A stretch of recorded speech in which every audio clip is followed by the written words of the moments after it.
तो हमारा विषय है आसुरी स्वभाव। तो सबसे पहले 15वां जो गीता में भगवान अध्याय बोल रहे थे, अभी हमने पुरुषोत्तम योग, जो ये पुरुषोत्तम मंत्र गया उसमें हम सब ने पढ़ा उसको। तो उसमें क्या भगवान बताते हैं कि एक वास्तविक जगत है मेरा, है ना, और एक उसकी रेप्लिका यानी कि उसकी डुप्लीकेट कॉपी है ना, वो है भौतिक जगत। अब भगवान बोल रहे हैं जिनके पास ज्ञान चक्षु है ना, पश्यन्ति ज्ञान चक्षुषः, कि जिनके पास ज्ञान चक्षु है वो उस जगत को समझकर उसके पास जाने का, वहां रहने का, मेरे निकट आने का प्रयास करेंगे। और जिनके पास चर्म चक्षु है वो तो जगत को देख ही नहीं पाते। तो अगले चैप्टर में भगवान 2 तरह के गुण बता रहे हैं, क्योंकि भगवान बोल रहे हैं चेक करो क्या चीजें तुम्हें यहाँ रोक लेंगी, और अगर इनको तुम हटा दोगे तो मेरे पास आ जाओगे, है ना। तो क्या चीजें हमें इस संसार में रोक रही हैं, वो है आसुरी गुण। और कहाँ जाना है, देखो एक सिंपल सा लॉजिक है, व्यक्ति को जहां जाना होता है वहां की करेंसी इकट्ठी करता है ना। जैसे मुझे यहाँ से इंडिया से अमेरिका जाना है, तो मेरे पास अगर सारा रुपया भी अपना, मैं सब कुछ कैश करा लेती हूँ, जैसे बंगला, गाड़ी, पैसा, कुछ भी है मेरे पास, सब मनी के टर्म्स में, रुपये के फॉर्म में आ गया। तो इससे वहां जाकर, अमेरिका में जाके एक बिस्लरी की बोतल भी नहीं खरीद सकते।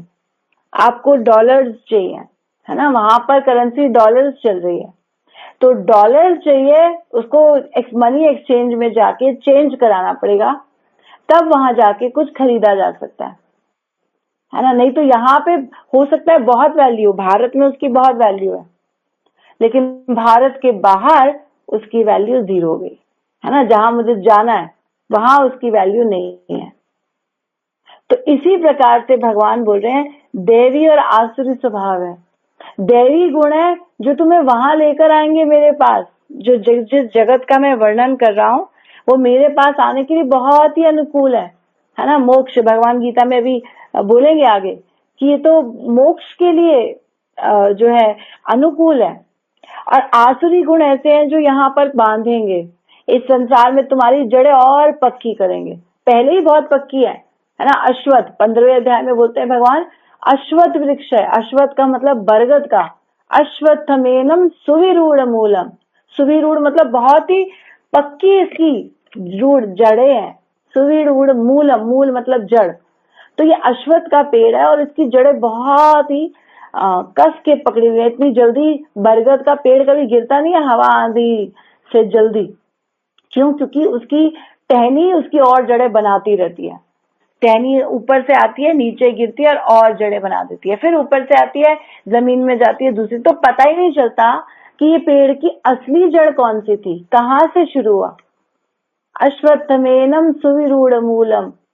तो इतना स्ट्रांग ये जगत है, ये आपको यहाँ बांध के रखता है। तो अगर तुम्हारे अंदर ऐसे ही गुण रहे, आसुरी गुण, तो इस संसार में बंधे रहोगे, आते रहोगे जाते रहोगे, आते रहोगे जाते रहोगे, है ना। तो भगवान कह रहे हैं दैवी गुण डेवलप करो, जहां आना है मेरे पास आना है। तो क्या बोलते हैं, विष्णु भक्त भवे देवा आसुर्य से विपर्जय। विष्णु के भक्त देवता कहलाते हैं और आसुर्य से विपर्जय। और जिनके अंदर आसुरी गुण है वो उल्टे हैं, वो भगवान के भक्त नहीं है। तो भगवान बोल रहे चेक कर लो खुद को, तुम्हारा कौन सा स्वभाव है।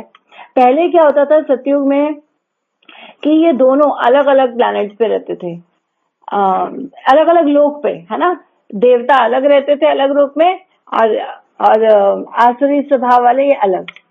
फिर सतयुग के बाद आया त्रेता, है ना। त्रेता में क्या हुआ, एक लोक पे आ गए। जैसे आप देखो रावण और राम दोनों एक साथ एक ही लोक पर आ गए, है ना, राम जी और रावण एक साथ। तो भगवान के साथ भगवान के भक्त हनुमान, ये सब एक ही लोक पर आ गए। फिर क्या हुआ, फिर आया द्वापर। द्वापर में क्या हो गया, एक परिवार में आ गए, जैसे पांडव और दूसरी तरफ हो गए दुर्योधन, है ना, एक ही घर में रहने लग गए साथ साथ। और आगे चल के अब जब कलयुग आ गया तो क्या हो गया, एक ही व्यक्ति के अंदर दोनों प्रकार के गुण मिलने लग गए, कुछ गुण दैवी है, कुछ गुण आसुरी है। तो भगवान कह रहे हैं कि आसुरी गुण को हटाना पड़ेगा। ये बीच में जो तुम लटके हुए ना, न देवता रह गए हो ना असुर रह गए हो, बीच में लटके हो। तो बीच वालों को ना एक एक कॉर्नर पे होना पड़ेगा, या तो देवता बन जाओ, भगवान कह रहे हैं, या फिर आगे गीता में ये भी बोले या तो असुर बन जाओ। दोनों ही प्रकार से बेटर है। ये जो बीच में लटके हो ना, ये प्रॉब्लम वाले केस है। इन प्रॉब्लम वाले केस को सॉल्व करना पड़ता है ना। असुर बन जाएंगे तो भगवान बताएंगे आगे, असुरों के लिए भी भगवान आ जाते हैं, है ना। जितने भी असुर हुए उनको मारने के लिए भगवान कहते हैं या तो इतने बुरे हो जाओ कि मैं आ जाऊं, तो भी ठीक है, तब भी मैं ही तुम्हारा कल्याण कर रहा हूँ, या सीधे साधे तरीके से भक्त बन जाओ, वो भी ठीक है। अब ये जो बीच वाले हैं, ये इनका कुछ नहीं होता। तो यहाँ पर भगवान बोल रहे हैं पहचानो, इन गुणों को पहचानो अपने अंदर। एक्चुअली क्या है, ये इंट्रोस्पेक्शन के लिए। इंट्रोस्पेक्शन मतलब अपने अंदर, है ना, झांक कर देखने के लिए कि मेरे अंदर कौन से गुण है और मुझे कौन से बढ़ाने हैं। तो पहले गीता का जो अध्याय है दैवी तथा आसुरी स्वभाव, तो यहाँ पे 3 ही श्लोकों में भगवान ने दैवी गुण बताए, क्योंकि पहले बता चुके हैं। 12वें अध्याय में बताए हैं कि अद्वेष्टा सर्वभूतानाम, वो मेरा भक्त है जो किसी से द्वेष नहीं करता, है ना। अद्वेष्टा सर्वभूतानाम, मैत्री, सबसे मित्रता करता है, करुणा एवच, निर्ममो निरअहंकारो, उसको अपने लिए कुछ ज्यादा नहीं चाहिए, है ना। संसार का कल्याण, दूसरों का फायदा, उनको कैसे मैं सर्व करूं, ऐसी उसकी भावना रहती है। निर्ममो निरअहंकारो, अहंकार नहीं होता, और सम दुख सुख क्षमी, सुख दुख में समान और सबको क्षमा करता है ना। भक्त का पहला मुख्य गुण क्या बोलते हैं, सबको क्षमा करता है, किसी का अपराध नहीं लेता।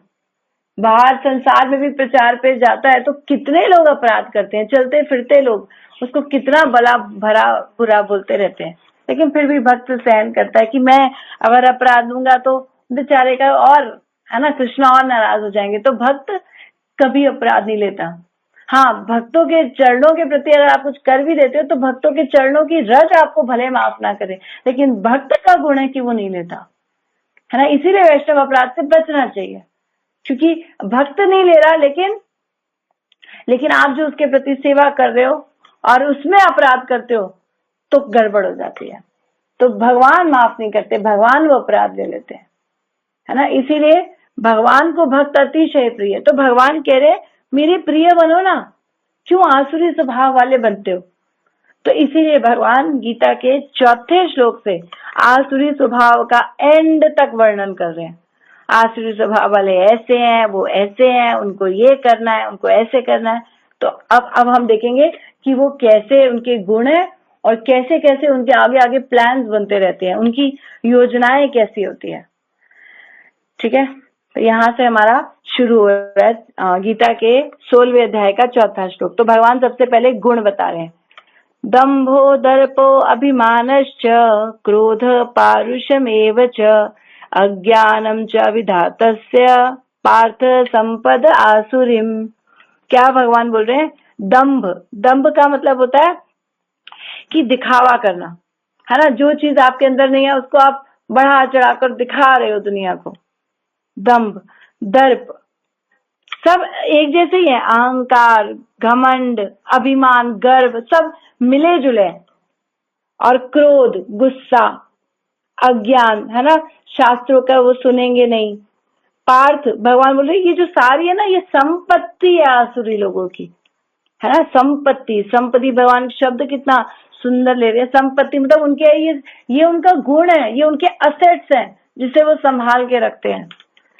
तो तात्पर्य देखो प्रभुपाद कैसे शुरू कर रहे हैं। पहला ही श्लोक की पहली लाइन इतनी प्रभुपाद की इतनी सटीक है, और इस चैप्टर में प्रभुपाद ने तात्पर्य बहुत खुल के दिया है ना। तो हमें और कुछ भी स्किप नहीं करना चाहिए। मैं प्रयास करूंगी कि हम तात्पर्य को सुंदर तरीके से लें। तो यहाँ पर प्रभुपाद का तात्पर्य क्या है, पहले श्लोक में प्रभुपाद पहली लाइन बोल रहे हैं, इस श्लोक में नरक के राजमार्ग का वर्णन हो रहा है। राजमार्ग, राजमार्ग क्या होता है, राजाओं का मार्ग, जहाँ रास्ते में जैसे राजा आता है तो क्या होता है ना, सुंदर सफाई होती है, ढोल नगाड़े, लोग नाचते गाते हुए राजा की जय जयकार करते हुए आगे आगे चलते हैं, पीछे राजा आ रहा होता है। तो ये बोल रहे हैं नरक के राजमार्ग का। अगर ऐसे गुण आपके अंदर हैं तो नरक जाने के लिए राजमार्ग आपने अपना तैयार कर रखा है। ये सीधा, ये सारे गुण आपको नरक की ओर धकेलेंगे। तो क्या कह रहे हैं, नरक के राजमार्ग का वर्णन है।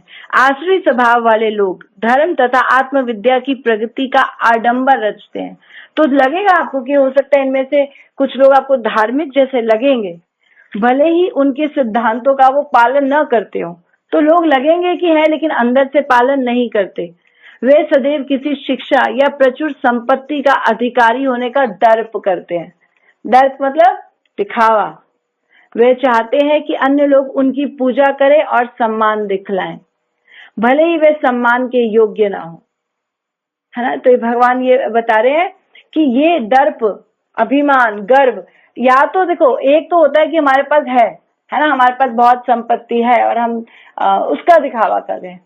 दर्प मतलब आपके पास कुछ चीज है ही नहीं, फिर भी आप उसको बढ़ा चढ़ा कर देखो हम ऐसे हैं, देखो हमारे पास ये है, ये होता है दर्प। दर्प, अभिमान और दंभ, है ना। दंभ का मतलब अहंकार। और फिर आगे क्या बोल रहे हैं, दंभ, दर्प, अभिमान, क्रोध। क्रोध का मतलब कि बिना किसी बात पे, छोटी छोटी बातों पे बड़ा बड़ा क्रोध, है ना, खरी खोटी सुनाना। तो ये सारे उनके गुण हैं। वो ये नहीं जानते कि क्या करना चाहिए और क्या नहीं करना चाहिए, भगवान आगे भी बताएंगे। दंभ, दर्प, अभिमान, क्रोध, पारुषमेव च। पारुष मतलब कठोर, कठोरता होगी उनके अंदर। कठोर का मतलब कि उनको किसी पे दया, है ना, ये पवित्रता, ये गुण उनके नहीं है, क्योंकि ये सारे दैवी लोगों के हैं। देखो भक्त कितना सरल होता है, सब कुछ सहन कर लेता है, किसी को कष्ट नहीं पहुंचाता। लेकिन इन लोगों को फर्क नहीं पड़ता, नॉनवेज खा रहे हैं, है ना, क्या फर्क पड़ता है, किसके अंदर आत्मा और ये सब नजर ये कर पाते हैं, इनका दृष्टि ऐसे कहाँ हो पाती है। क्या कहते हैं, ये तो बस मांस का टुकड़ा है, खाओ, आनंद, मेरे आनंद के लिए, संसार मेरे आनंद के लिए बना है ना, इंद्र तृप्ति के लिए। तो ऐसा उनका स्वभाव होता है और सनकवश वे सारे कार्य करते हैं। वे किसी भी प्रमाण को नहीं मानते। वे आसुरी गुण तभी से प्राप्त करते हैं जब वे अपनी माता के गर्भ में होते हैं, और जो जो बढ़ते हैं ये उनके अशुभ गुण निकल कर धीरे धीरे बाहर आते हैं। तो आसुरी स्वभाव वाले कई जन्मों से ये चीजें अपने अंदर इकट्ठी करते करते करते ऐसे बनते जा रहे हैं और पक्के होते जा रहे हैं। इसीलिए देखते हो आप कई लोगों को, आप थोड़ा सा माँ के गर्भ से पीछे बाहर आते बच्चे, आप उनको थोड़ा बहुत समझाओगे, नहीं वो इंटरेस्ट दिखाएंगे। कई बच्चे कथा कीर्तन में ताड़े मार मार के रोते हैं, नहीं नहीं उनको, क्योंकि चाहिए ही नहीं, ये कभी उन्होंने चाहा ही नहीं। स्वभाव ही आसुरी है, पुराना स्वभाव बन गया। स्वभाव एक दिन में नहीं बन रहा, कई जन्मों की धीरे धीरे धीरे इकट्ठा किया हुआ ये जो हमारे विचार है ना, हमारे संस्कार, ये इकट्ठे हमारे मन पे इम्प्रेशंस बने हुए हैं जो आत्मा के साथ बड़ी गहरी गांठ की तरह चिपके हुए हैं, और ये सारे पक्के होके एकदम हमारा स्वभाव बन गए। तो अब देखो आगे क्या बोल रहे हैं, दैवी संपत्ति मोक्षाय। तो दैवी गुण किसके लिए, मोक्ष के लिए। और निबंध है आसुरी मता, और निबंध मतलब बांधते हैं, कौन, ये आसुरी गुण। माँ शुच संपद, माँ शुच संपदम दैवीम। तो ये जो क्या बोल रहे हैं कि तुम मत घबराओ, क्यों, क्योंकि तुम दैवी गुणों के हो, है ना, दैवी गुणों से युक्त होकर जन्मे हो, तुम जन्म से ही दैवी गुणों वाले हो, तुम्हारे लिए नहीं है ना। लेकिन मैं भगवान उसके माध्यम से, अर्जुन के माध्यम से हम सबको आईना दिखला रहे हैं कि देखो ऐसा होता है जगत। तो भगवान बोल रहे हैं द्वो भूत सर्गो लोको। तो दो तरह के लोग हैं, अस्मिन देव आसुरी एवच, इस जगत में देवी और आसुरी। तो हमने जैसे पहले डिस्कस किया, ये अलग अलग कैटेगरी होनी चाहिए, लेकिन मनुष्यों में क्या हो गया है अब भौतिक जगत में कि कलयुग में एक ही व्यक्ति के अंदर दोनों आ गए हैं। तो इसीलिए भगवान कहते हैं अब मैं तुम्हें विस्तार से बताऊंगा आसुरी गुणों वालों का स्वभाव, उनको समझो। तो आगे भगवान क्या बता रहे हैं 7वें श्लोक में, प्रवृत्तिं च निवृत्तिं च जना न विदुरासुरा न शौचम नापि चाचारो न सत्यम तेषु विद्यते। क्या बोले, प्रवृत्तिं च निवृत्तिं च। प्रवृत्ति मतलब किस काम में प्रवृत्त होना चाहिए, यानी कि कौन सा काम करना चाहिए।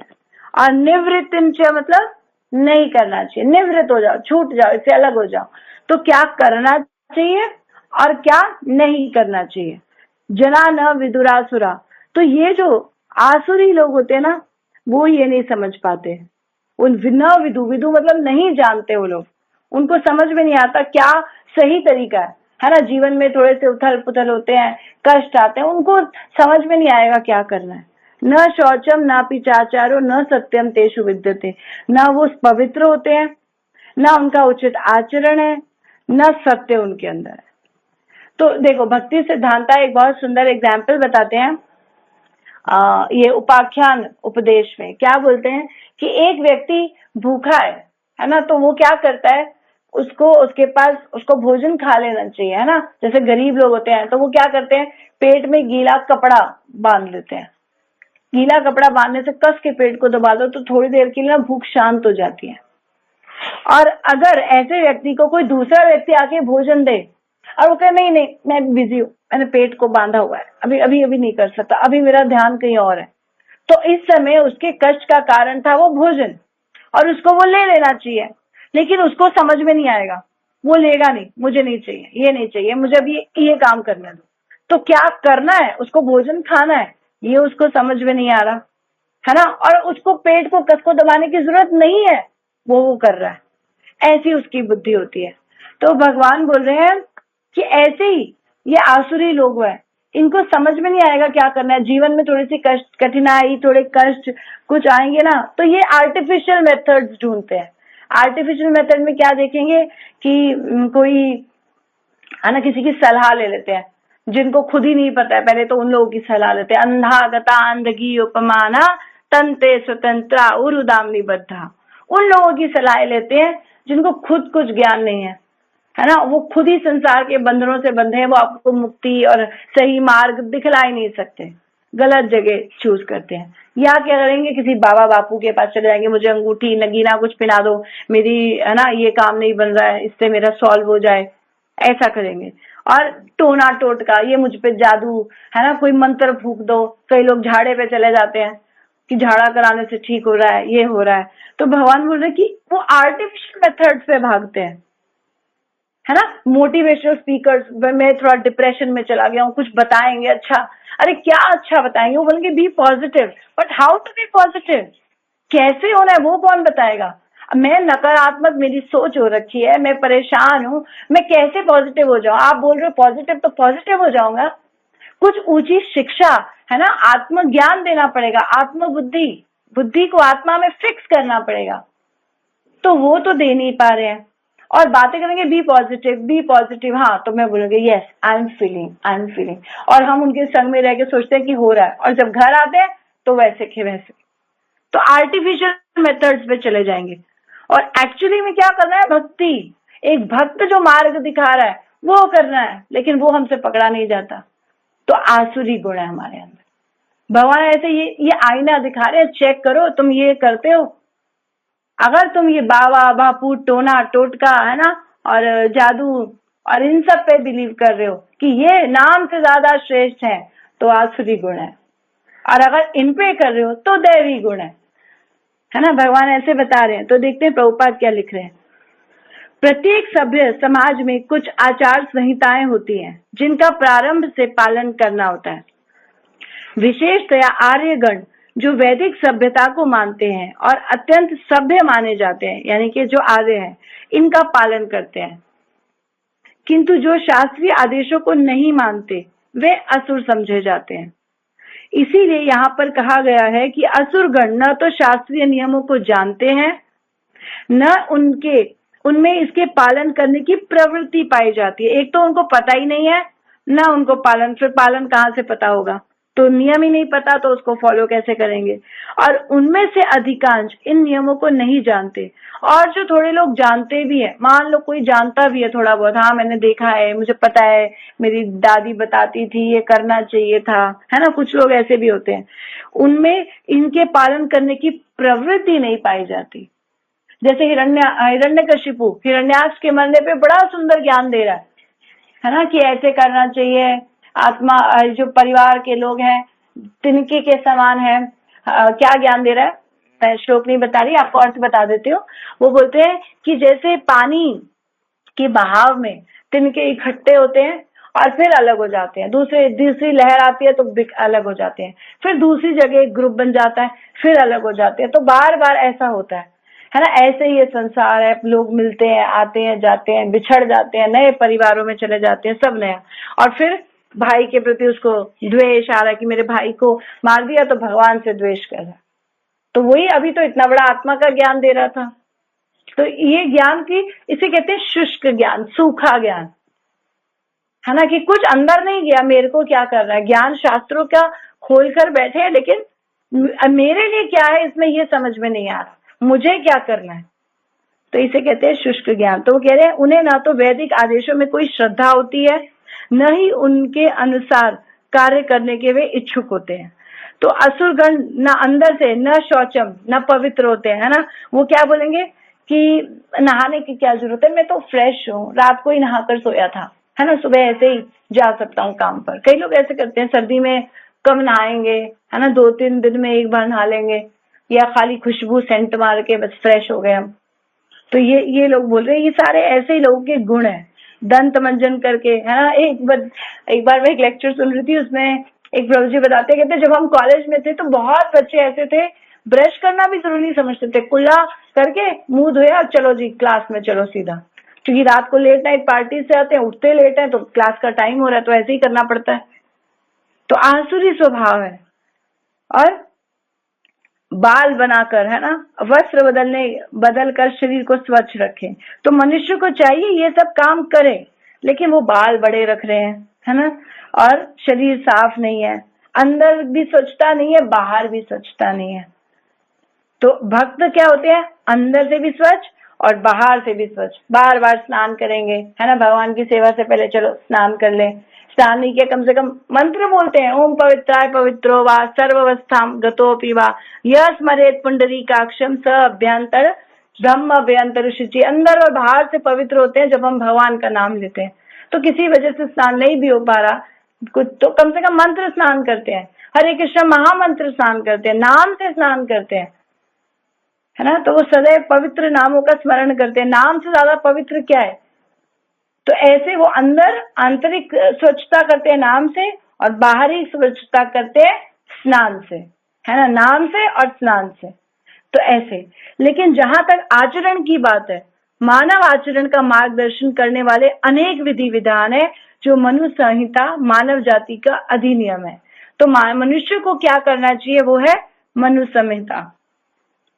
अब यहाँ पर बोल रहे मनु संहिता में स्पष्ट कहा गया है कि स्त्री को स्वतंत्रता न प्रदान की जाए। देखो यहाँ पे प्रभुपाद उसी विषय को उठा रहे हैं जो लोगों के मन में प्रश्न रहता है हमेशा, है ना, पुरुष और स्त्री ये जो फर्क है, प्रभुपाद भी वही एग्जाम्पल ले रहे हैं। क्या कह रहे हैं कि स्त्री को स्वतंत्रता न प्रदान की जाए। इसका अर्थ यह नहीं होता कि स्त्रियों को दासी बनाकर रखा जाए। अब ये नहीं मतलब है इसका कि वो दास होगी, उनको हमने जेल में बंद कर दिया, अब तुम कह दो अब हमारे इन नियमों से चलोगी, ऐसे नहीं। वो तो बालकों के समान है। क्या बोल रहे हैं कि उनका हृदय, उनका शरीर सब निर्मल होता है ना, बहुत सॉफ्ट, नेचर भी सॉफ्ट और शरीर की भी सॉफ्ट। प्रोटेक्शन चाहिए, प्रोटेक्शन। तो अगर प्रोटेक्शन नहीं दी और खुला छोड़ दिया तो नुकसान हो सकता है। जैसे मैं अपनी प्रॉपर्टी, है ना, कोई आए भैया ड्राइंग में फैला रखे अपने सारे पैसे, ऐसे थोड़ी होता है। उसको अपने पर्सनल रूम में लॉक करके अंदर रखा जाता है कि जब मैं पैसे गिन रहा हूं तो कोई आए ना अंदर, है ना, सेफ। अकेले में करते हैं काम, तो सेफ्टी के लिए डाइनिंग टेबल पे हीरा थोड़ी सजा कर रख देते हैं, आ जाओ और कोई भी आओ उठा ले जाओ, काम वाली आओ ले जाओ, पड़ोसी आए ले जाए, ऐसे थोड़ी होता है। तो इसीलिए यहाँ पर स्वतंत्रता न प्रदान की जाए का अर्थ है कि वो बालकों के समान है और बालकों को स्वतंत्रता नहीं दी जाती। लेकिन इसका ये भी अर्थ नहीं है कि उनको दास बनाकर रखा जाता है ना, उनको दास बनाने का भी हमारे कोई भाव नहीं है। लेकिन असुरों ने ऐसे आदेशों की उपेक्षा कर दी है। अब वो क्या करते हैं, अपना ज्ञान बांट देते हैं और वे सोचने लगते हैं कि स्त्रियों को पुरुषों के समान ही स्वतंत्रता दी जाए। और फिर वो ऐसे क्वेश्चंस उठाते हैं, विमेन लिबरेशन, विमेन एम्पावरमेंट, है ना। ये सब आसुरी स्वभाव वाले लोगों के गुण हैं, क्योंकि ये वही लोग हैं जो चाहते हैं स्त्रियां बाहर आए, पब्लिक में आए और फिर हम उनका शोषण करें, क्योंकि बाहर आएंगी तभी तो, घर के अंदर कैसे किसी का शोषण हो सकता है। तो इसीलिए इनको पब्लिक कर दो, मार्केट कर दो। और इसीलिए स्त्रियों के अंदर जो आसुरी स्वभाव आता है, प्रभु जी हमेशा बोलते हैं ज्यादा पढ़ लिख जाती हैं तभी होता है ना, क्योंकि संसार का इतना कुछ अंदर भर जाता है, मटेरियल जगत आपको यही दे रहा है, उसी के अंदर उनको और पक्का करता जा रहा है। लेकिन इससे संसार की सामाजिक स्थिति में सुधार नहीं हुआ। वास्तव में स्त्री को जीवन की प्रत्येक अवस्था में सुरक्षा प्रदान की जानी चाहिए, हर जगह। एक्चुअली स्त्री को प्रोटेक्शन के लिए हो रहा है। देखो आप इस कौन में आओ, स्त्रियों को क्या बोलते हैं, माता जी, है ना। मुझसे उस दिन कुछ दिन पहले कोई प्रश्न पूछा था, माता जी क्यों बुलाते हैं? माता जी इसलिए बुलाते हैं क्योंकि आपके लिए हर दूसरी स्त्री जो आपकी वाइफ नहीं है, हर कोई नेक्स्ट लेडी जो आपकी वाइफ नहीं है, वो आपके लिए माँ के समान है, चाहे छोटी बच्ची है, ताकि आपके अंदर उसके प्रति गलत दृष्टि ही ना जाए। उस दृष्टि को जड़ से ही काट दो, है ना। माता जी अलग, प्रभु जी अलग। ये क्यों किया जाता है? लोग इंटरमिंगलिंग करते हैं, अलग अलग क्यों कर रहे हैं? क्योंकि स्वभाव है, गड़बड़ तो हो जाएगी। तो अलग रखो, सेपरेट रखो, प्रोटेक्टेड रखो। लेकिन हम सोचते हैं हम मॉडर्न है, मॉडर्न है। हमें तो पता है, कुछ दिन पहले मैं लड़की को प्रीच कर रही थी, वो मुझे बोलती है कि, मैंने कहा तेरी सबसे बड़ी, कहती है मेरे साथ इस लड़के ने गलत क्यों बोला, है ना, मैंने क्या किया। वो फोन पे बात कर रही थी उससे, 2-3 बार उसने करी होगी। तो कहती है उसने मुझे, फिर उसके बाद मुझे फोन करके गालियां भी दी, ये किया। और मैंने कहा तुम उसको जानती थी? कह रही है नहीं। मैंने कहा जब तुम उसको जानती नहीं थी, उससे मिलने क्यों गई? मैंने उसको सीधी एक ही बात बोली, मिलने क्यों गई? 1.5 घंटा उस लड़की ने से मैंने बात करी। तो वो बोलती है कि तो क्या हो गया, मैं मॉडर्न सोसाइटी में हूँ और कॉलेज जाती थी और उसके बाद मैं जॉब करती हूँ, मुझे लोगों से डील करना आता है। उसने मुझे ऐसे बोला। मैंने कहा लेकिन शास्त्र इसका नहीं आपको इंस्क्रिप्शन देता कि आप करिए, है ना। शास्त्र इसको अलाउ नहीं कर रहे हैं, वहां पर कहीं नहीं लिखा। वो लिखा है कि या तो स्त्री माता पिता के अंडर रहे शादी से पहले, या शादी के बाद पति के अंदर, और उसके बाद बेटे के अंदर अगर पिता नहीं है तो। लेकिन अगर इसके अलावा कोई चौथा पुरुष उसके जीवन में आता है तो वो उसका शोषण ही करेगा, उसके साथ गलत करेगा 100%। शास्त्र तो ये बोल रहे हैं एक स्थान पे नैव आसनो, क्या है, नैव आसनो भवेत, एक स्थान पर, एक आसन पर नहीं बैठना चाहिए। बलवान इंद्रिया ग्रामो विद्वान सपि कर्षति, इंद्रिया इतनी बलवान है कि विद्वान की भी बुद्धि हर जाएगी। तो शास्त्र तो क्या है, माता स्वस्था दुहितावा, माँ के साथ, है ना, स्वस्था बहन के साथ, दुहिता बेटी के साथ एक स्थान पे मत बैठो। बलवान इंद्रिया ग्रामो विद्वान सपि कर्षति, विद्वान भी गिर जाता है, हो जाती है गलतियां। हम सुनते हैं उल्टे पुल्टे केस, है ना, अपनी बेटी के साथ, अपने इसके साथ, अपने परिवार के छोटे छोटे बच्चों के साथ। क्यों हो जाता है? क्योंकि इंद्रियां बलवान है, आप उनके अगेंस्ट काम कैसे करोगे? तो प्रभुपाद इतना बड़ा ये विषय उठा रहे हैं कि इसीलिए रोकते हैं हम, है ना। और क्या ये काम नहीं है? हम सोचते हैं हमें खाली कर दिया, घर में बिठा दिया, खाली कर दिया। खाली कैसे कर दिया? घर में जितना काम है बाहर उतना काम नहीं है, और जबरदस्ती बाहर का काम, घर का काम भी बर्डन लेने वाली बात है। बर्डन बढ़ गया, है ना। एक क्या बर्डन बन जाता है, क्योंकि घर पे भी बहुत काम है भैया, घर संभालना एक पूरा प्रोजेक्ट है, फुल डे काम है, खत्म ही नहीं होगा। कोई भी माता से पूछ लो, वो कहे कि मेरा आज काम फिनिश हो गया, नहीं अभी कई काम पेंडिंग पड़े हैं। तो जितना 24 घंटे में होता है उतना कर पाते हैं, फिर बाकी नेक्स्ट डे के लिए पेंडिंग। तो ऐसे ही है, चलता ही रहेगा ये। तो ये के साथ साथ दूसरा भी आपने ले लिया, तो आप फिर बर्डन में रहोगे, टेंशन में रहोगे, क्योंकि घर में बॉस और बाहर भी बॉस, है ना। और डबल बॉस हो गया तो माइंड में प्रेशर, और इतनी फिर क्या होगा, फिर वहां पे टेंशन, डिप्रेशन, है ना। और फिर लोग टाइम से शादी नहीं करेंगे, करियर बना रहे हैं, लेट करेंगे। प्रभुपाद ये आगे आगे कई बार ये चीजें बता चुके। भागवतम में कितनी बार प्रभुपाद ने इस चीज को बोला। फर्स्ट कैंटो 17वां चैप्टर प्रभुपाद डिटेल में बता रहे हैं इस चीज को, कि फिर आप अपने लिए शोषण इकट्ठा कर लेते हो, फिर बोलते हो हमारे साथ ऐसा हो रहा है, हमारे साथ ऐसा हो रहा है, आपकी नजर अच्छी रखो। अरे आप जिस चीजों में खुद को देखो, स्त्रियों को कहाँ काम करना चाहिए, उनके पास एक ही सुंदर गुण है, लज्जा। अगर वो उसने खो दी तो उसका सब कुछ गया, है ना। लज्जा ये उसका जो भगवान की तरफ से उसको स्पेशल गिफ्ट है, और वो मेंटेन रहेगा जब वो अपने जो भगवान के द्वारा दिए गए कार्य उनको संभालेगी, और ये नहीं सोचेगी कि मुझे बाहर अलग कार्य करने हैं। भगवान जिसको कार्य दिया है घर गृहस्थी, क्योंकि सॉफ्ट शरीर है, अंदर रहेगी तो अंदर हल्का काम होता है। जैसे देखो गाय, गाय दूध देती है, क्या उसको हल जोतने के लिए खेत में लिया जाता है? नहीं, बच्चा पैदा करती है, लेकिन देखो ये क्या छोटा काम है। एक एक अपने शरीर से दूसरे शरीर को निकालना बड़ा काम है ना। उसको हमने छोटा समझ लिया अपनी बुद्धि से। तो भगवान बोल रहे हैं कि ये कार्य है इनके लिए, है ना। कैटेगरी अलग अलग, इसमें ये थोड़ी है कि मैं पीछे रह गई, एक काम ही अलग अलग है तो पीछे आगे का मतलब ही नहीं रह गया, है ना। मेरा काम ही यही है, तो मेरा काम, मेरी फील्ड अलग है, आपकी फील्ड अलग है, हम दूसरी फील्ड में जाएंगे तो कंपटीशन, है ना, ये प्रॉब्लम है। तो बोल रहे हैं कि नहीं करना चाहिए। और ये लोग जो करते हैं कि स्त्रियों को जाने दो, ये करने दो, आपने उनको बांध रखा है, एक्चुअली आसुरी स्वभाव है। लेकिन इससे संसार की सामाजिक स्थिति में सुधार नहीं हुआ। ये सब करने से क्या हुआ? क्या स्त्रियां बाहर आकर खुश हो गई हैं? अभी भी वो टेंशन डिप्रेशन में है, बहुत सारी गोलियां खा रही हैं, लेट उम्र में शादी कर रही हैं, इस वजह से बच्चे नहीं हो रहे हैं, कितनी सारी तकलीफें आ रही हैं शरीर के अंदर, क्योंकि बाहर जाती है, मैं देखती हूँ सिगरेट और ये सब क्योंकि पीने लग गई हैं आजकल। अब वो जमाना गया जब लड़कियां नहीं पीती थी, अब तो सड़क पे पीती हैं, पहले तो छुप कर पीते थे, धीरे धीरे ओपन होता जा रहा है, बाहर पीती हैं। फिर क्या होता है? फिर प्रेगनेंसी में दिक्कत आ जाती है, परेशानी शरीर के अंदर भी। तो वास्तव में स्त्री को जीवन की प्रत्येक अवस्था में सुरक्षा प्रदान की जानी चाहिए। तो अगर उसको रोका जा रहा है तो एक्चुअली उसको प्रोटेक्ट किया जा रहा है। प्रोटेक्ट मीन्स उसके गर्भ की प्रोटेक्शन की जा रही है। उससे बाल्यकाल में पिता द्वारा संरक्षण प्रदान किया जाना चाहिए, तारुण्य में पति के द्वारा और बुढ़ापे में बड़े पुत्रों द्वारा। मनु संहिता के अनुसार यही उचित सामाजिक आचरण है। लेकिन आधुनिक शिक्षा ने नारी जीवन का एक अंतररंजित अहंकारपूर्ण बोध उत्पन्न कर दिया है। अब वह विवाह एक कल्पना बन चुका है। तो अब हमें शादी नहीं करनी, बड़ी कॉमन ये लड़कियां बोलती हैं, लड़कियों के साथ गलत होता है, हमें शादी नहीं करनी। स्त्री की नैतिक स्थिति अब भी बहुत अच्छी नहीं रह गई है। अतएव असुरगण कोई ऐसे उपदेश ग्रहण नहीं करते जो समाज के लिए अच्छा हो। तो ये आसुरी स्वभाव है।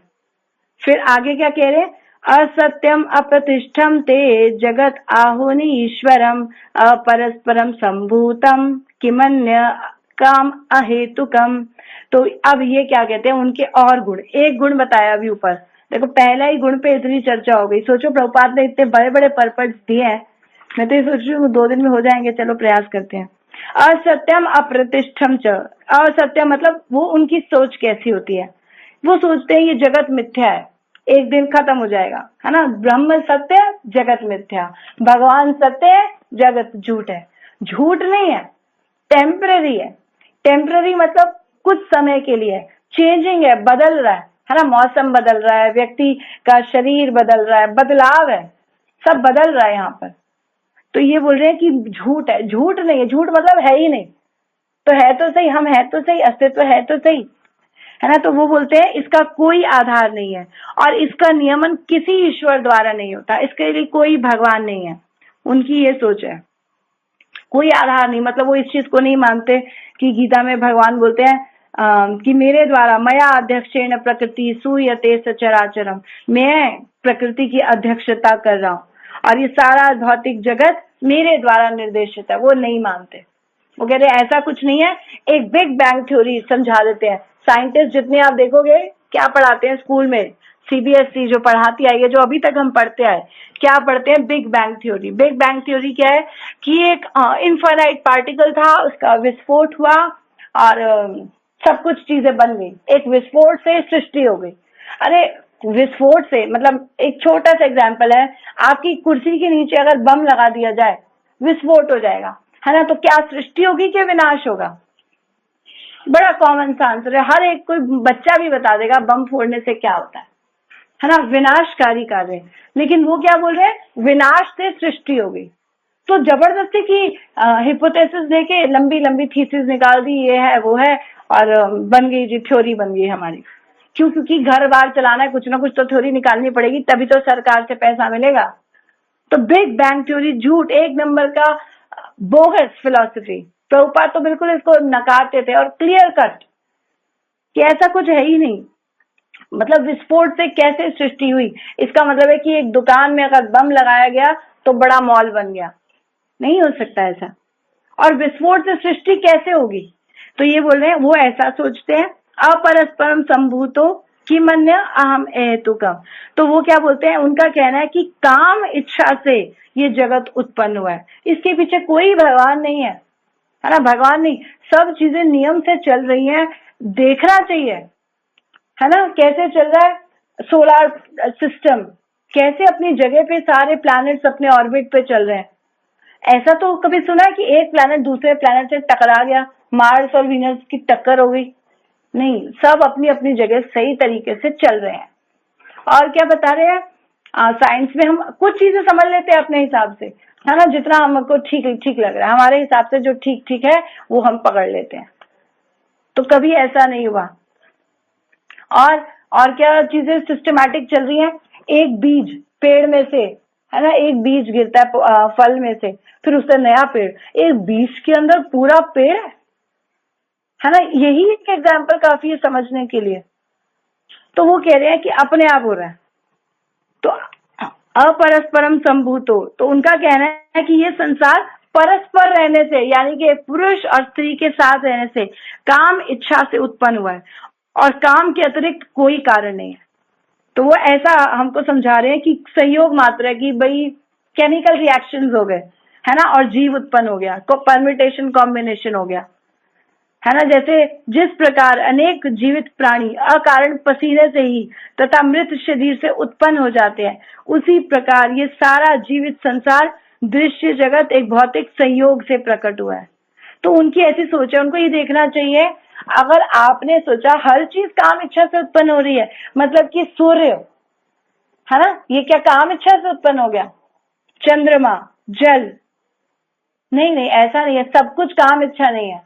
ये बोल रहे सिर्फ काम इच्छा ही कारण है, बस यही है, भगवान ईश्वर कुछ नहीं है। मेटीरियलिस्टिक लोग सोचते हैं भौतिक जगत एंजॉयमेंट के लिए मिला। निराकारवादी सोचते हैं झूठा है ही नहीं, जगत मिथ्या है। और भक्त है जो वास्तविक में जानते हैं कि भगवान कारण है, और ये जो लस्ट जीव के अंदर, काम क्रोध जो मद मत्सर है, ये सारे शत्रु जीव के अंदर हैं, कई जन्मों का उसका संस्कार बने हुए उसके साथ चले आ रहे हैं, इसको रिमूव करना है ना? Love lust is a rust, rust का मतलब जंग लगी हुई है ना? और इसको it is to be removed, है ना? It must, it is a must, है ना? कुछ ऐसे ही है, love is a rust and it should be removed, must. तो उसको 100% हमको हटाना ही होगा, इससे नहीं बना जगत। तो ये यहाँ पर ऐसी झूठी फिलॉसफियां देकर गलत हमको सिखाते हैं। आगे देखते हैं, एताम दृष्टाम अवस्थभ्यम नष्टाम आत्मनो अल्प बुद्धय प्रभन्य अग्रकर्माण शयाय जगंतो अहिता। ऐसे निष्कर्षों का अनुगमन करते हुए आसुरी लोग, जिन्होंने आत्मज्ञान खो दिया है और जो बुद्धिहीन है, ऐसे अनुपयोगी एवं भयावह कार्यों में प्रवृत्त होते हैं जो संसार का विनाश करते हैं। तो ये लोग, क्योंकि ये सोचते हैं जगत का कोई आधार नहीं है, तो क्या फर्क पड़ता है ना? किसी को भी उड़ा दो, किसी को भी कुछ कर दो, तो विनाशकारी कार्य करते हैं। बुद्धि तो भगवान ने दी है, ह्यूमंस को हायर इंटेलिजेंस दी है फॉर हायर पर्पस, है ना? ऊंची बुद्धि ऊंचे काम के लिए। जानवरों जैसी बुद्धि नहीं है कि सिर्फ खाना पीना, आहार निद्रा, भय मैथुनम च, सिर्फ ये नहीं करना कि खाओ पियो और बच्चे पैदा करो और अपनी रक्षा करो। धर्मो ही तेषाम अधिको विशेषो धर्मेण ही न पशु भी समाना। तो धर्म एक विशेष कार्य के लिए हायर इंटेलिजेंस दी, लेकिन उस हायर इंटेलिजेंस का, क्योंकि इनके पास भगवान का, शास्त्रों का ज्ञान नहीं है, तो ये दुरुपयोग करेंगे, है ना? स्वतंत्रता का दुरुपयोग। तो अब दुरुपयोग क्या होगा कि अब न्यूक्लियर वेपन्स, लड़ाई झगड़े, अपनी रक्षा, है ना, ये सब नए तरीके बना लेंगे, मनुष्य को क्या जरूरत है, रोबोट्स बनाओ वही काम करेंगे। तो आसुरी लोग ऐसे कार्यों में व्यस्त रहते हैं जिनसे संसार का विनाश हो जाए। भगवान यहाँ कहते हैं कि वे कम बुद्धि वाले हैं। भौतिकतावादी जिन्हें ईश्वर का कोई बोध नहीं होता सोचते हैं कि वे प्रगति कर रहे हैं, लेकिन भगवत गीता के अनुसार बुद्धिहीन तथा समस्त विचारों में शून्य होते हैं। वे इस भौतिक जगत से अधिक अधिक भोग करने का प्रयत्न करते हैं, है ना। नए नए आविष्कार किस लिए करते हैं? इंद्र तृप्ति के लिए। कुछ नया किस लिए? For my sense gratification. कुछ नया बना भी रहे हैं तो शरीर के स्तर पर। तो भौतिक आविष्कारों का मानव सभ्यता का विकास माना जाता है, लेकिन इसका दुष्परिणाम ये होता है कि लोग और क्रूर होते जा रहे हैं। पशुओं के प्रति, अन्य मनुष्यों के प्रति, सबके प्रति क्रूर व्यवहार हो रहा है, और इसीलिए पशुवध, है ना, कोई इसकी चिंता नहीं उनको। तो ऐसे जो है ना वो विनाशकारी कार्यों में लग जाते हैं, और किसी भी क्षण युद्ध हो सकता है, ऐसी स्थिति उत्पन्न हो जाती है, क्योंकि सोच ऐसी होगी, है ना, मेरी बाउंड्री, इंडिया पाकिस्तान, यही हो गया। ये परमाणु हथियार विनाश लीला उत्पन्न कर सकते हैं। ऐसे वस्तुएं संसार के विनाश के उद्देश्य के लिए ही उत्पन्न की जाती है। तो इस तरह से संसार में शांति नहीं हो सकती। तो शांति का फॉर्मूला क्या है? शांति का फॉर्मूला है कि ब्रह्मभूत प्रसन्नात्मा, कि भगवान को जब हम समझे कि भगवान इस सृष्टि का कारण है ना। 5.29 है श्लोक। भोक्ताराम यज्ञ तपसाम सर्वलोक महेश्वरम, right, this is the shloka. क्या है कि भोक्ताराम, कि जीव ये अगर समझ जाए कि ये सब कुछ किसके लिए है, भगवान भोगता है। यज्ञ तपसाम, सारे यज्ञ, सारी तपस्या, सारा ज्ञान, जो कुछ आपने अर्जित किया, उसके वास्तविक भोक्ता कौन है? भगवान। मेरे लिए नहीं, यहाँ पर लोग सब कुछ मेरे लिए कर रहे हैं। और सभी सर्वलोक महेश्वरम, ईश्वर कौन है? कंट्रोलर कौन है? भगवान। सूर्य सर्वभूता नाम, ऐसे जब कोई जानता है कि वो भगवान सबके शुभेच्छक है, सबका भला चाहते हैं, ज्ञात्वा माम शांति मृच्छति, उसको शांति प्राप्त होती है। तो भोक्ता राम यज्ञ तपसाम, ऐसे शांति प्राप्त होगी। और यहाँ जीव भोक्ता बनना चाहता है, सब कुछ मेरे लिए। भगवान पिक्चर से हट जाते हैं और खुद पिक्चर में, मैं, मेरे लिए, मैं ही भोगता हूँ, है ना। ईश्वरो हम अहम भोगी सिद्धो हम बलवान सुखी, ये अभी आगे यही श्लोक आएंगे। ठीक है, तो इसके आगे हम कल पढ़ेंगे।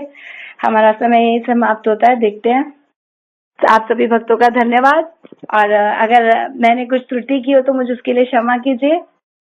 हरे कृष्णा, दंडवत प्रणाम। तो अगर किसी का कोई प्रश्न है तो हम ले सकते हैं। हरे कृष्ण माता जी, दंडवत प्रणाम। हरे कृष्णा माता जी, मतलब ये बात तो सच है कि जैसे ही एडवांसमेंट हो रहा है हमारी सोसाइटी का, लोग और भी ज्यादा क्रूर होते जा रहे हैं।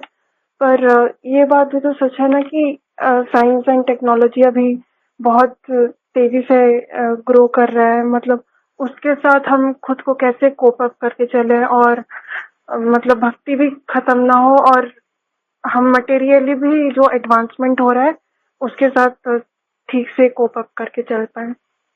हरे कृष्णा। बहुत सुंदर प्रश्न आपने पूछा, तो मैं उत्तर देने का प्रयास करती हूँ। तो सबसे पहले तो जितना भी एडवांसमेंट हो रहा है, वो एडवांसमेंट क्या कर रहा है? हमारे कंफर्ट को बढ़ा रहा है ना। यानी कि शारीरिक स्तर पे तो अच्छी ग्रोथ हो रही है, जितना भी हो रहा है। जैसे मशीन्स आ गई, है ना, बढ़िया बढ़िया वॉशिंग मशीन्स आ गई, कपड़े हाथ से धोने की जरूरत नहीं है, मशीन से जल्दी काम हो जाता है। तो ठीक है, अच्छा है, लेकिन इसके साथ साथ साइड बाय साइड हम इसका सही उपयोग भी करें, है ना।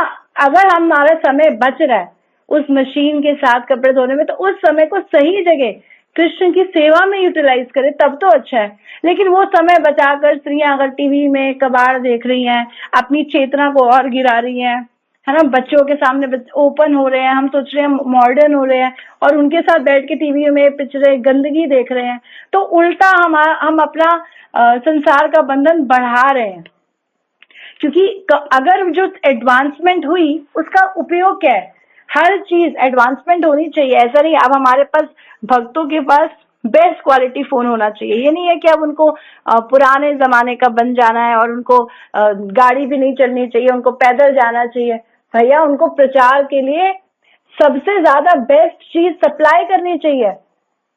कृष्ण भक्ति यार है अनुकूल, ताहार त्यागिया, है ना, विषय बलिया तार कहे है भूल।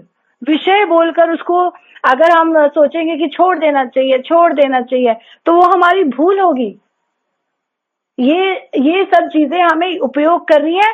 बेस्ट यूज, उनका बेस्ट यूज, जैसे बेस्ट फोन क्यों, क्योंकि मुझे इसमें अपना रोज सुबह क्लास सुननी है। अगर छोटा फोन होगा विदाउट ये जो हमारे एंड्रॉयड फोन्स होते हैं इनके अलावा, तो हम क्लास कैसे सुन पाएंगे, है ना। वो तो इसमें एप्स ही नहीं होंगी, फ्री कॉन्फ्रेंस कॉल, ये ऐप कैसे चलेगी, जूम कैसे चलेगा, है ना। अगर ये वेदा बेस नहीं होगा तो कैसे ये हमारे वैष्णव ठाकुर हमें रोज सुंदर सुंदर श्लोक निकाल कर देंगे। तो टेक्नोलॉजी का बेस्ट यूज क्या है कि आपकी चेतना को उठाने के लिए वो यूज की जाए, लेकिन चेतना को गिराया जा रहा है ना। बेस्ट टेक्नोलॉजी होगी बेस्ट टीवी, तो टीवी पे क्या देखेंगे, दुनिया भर का गंद, संसार का क्राइम पेट्रोल, ऐसा होता है वैसा होता है, और रात को ऐसे ही सपने आएंगे, ऐसे ही डरावना भयावह, अच्छा ऐसा भी होता है, ये भी होता है, ऐसी बुद्धि, है ना। ये सारे संस्कार हमारे बनते जा रहे हैं।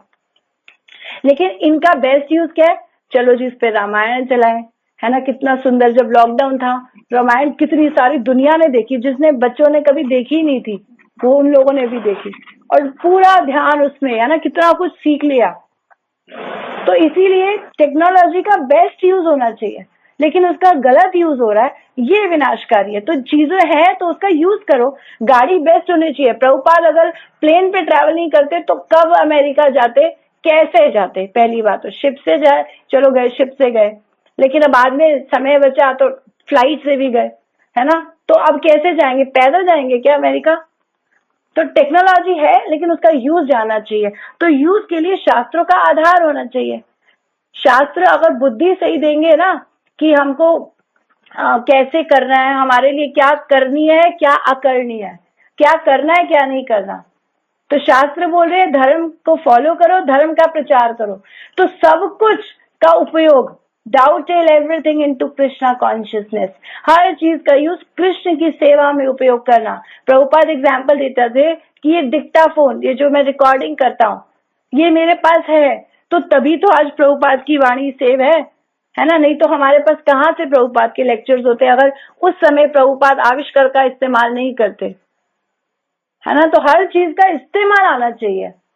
आज महाराज की वाणी, हम बेस्ट सिस्टम, बेस्ट कैमरा लाते हैं महाराज की सेवा के लिए, सब कुछ एकदम साफ क्रिस्टल क्लियर।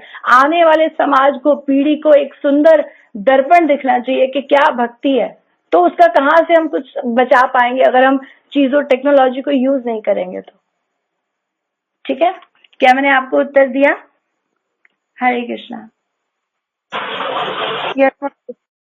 हरे कृष्णा, दंडवत प्रणाम।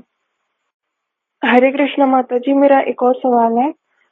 माता जी, अगर महिलाएं काम करने भी जाती हैं या फिर वो साइंस की फील्ड में या इंजीनियरिंग की फील्ड में काम कर रही हैं, तो उनके लिए आप क्या कहना चाहेंगे।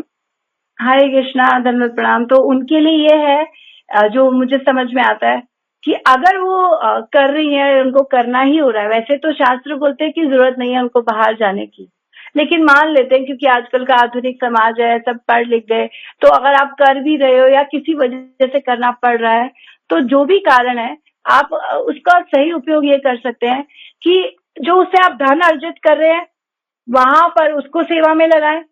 ठीक है ना। भगवान बोलते हैं कम से कम 10%, प्रभुपाद ने दिया छूट 10%, शास्त्र तो बोलते हैं 50%, और धीरे धीरे 100% भगवान की सेवा में लगाना चाहिए, लेकिन शुरुआत 10% से करो।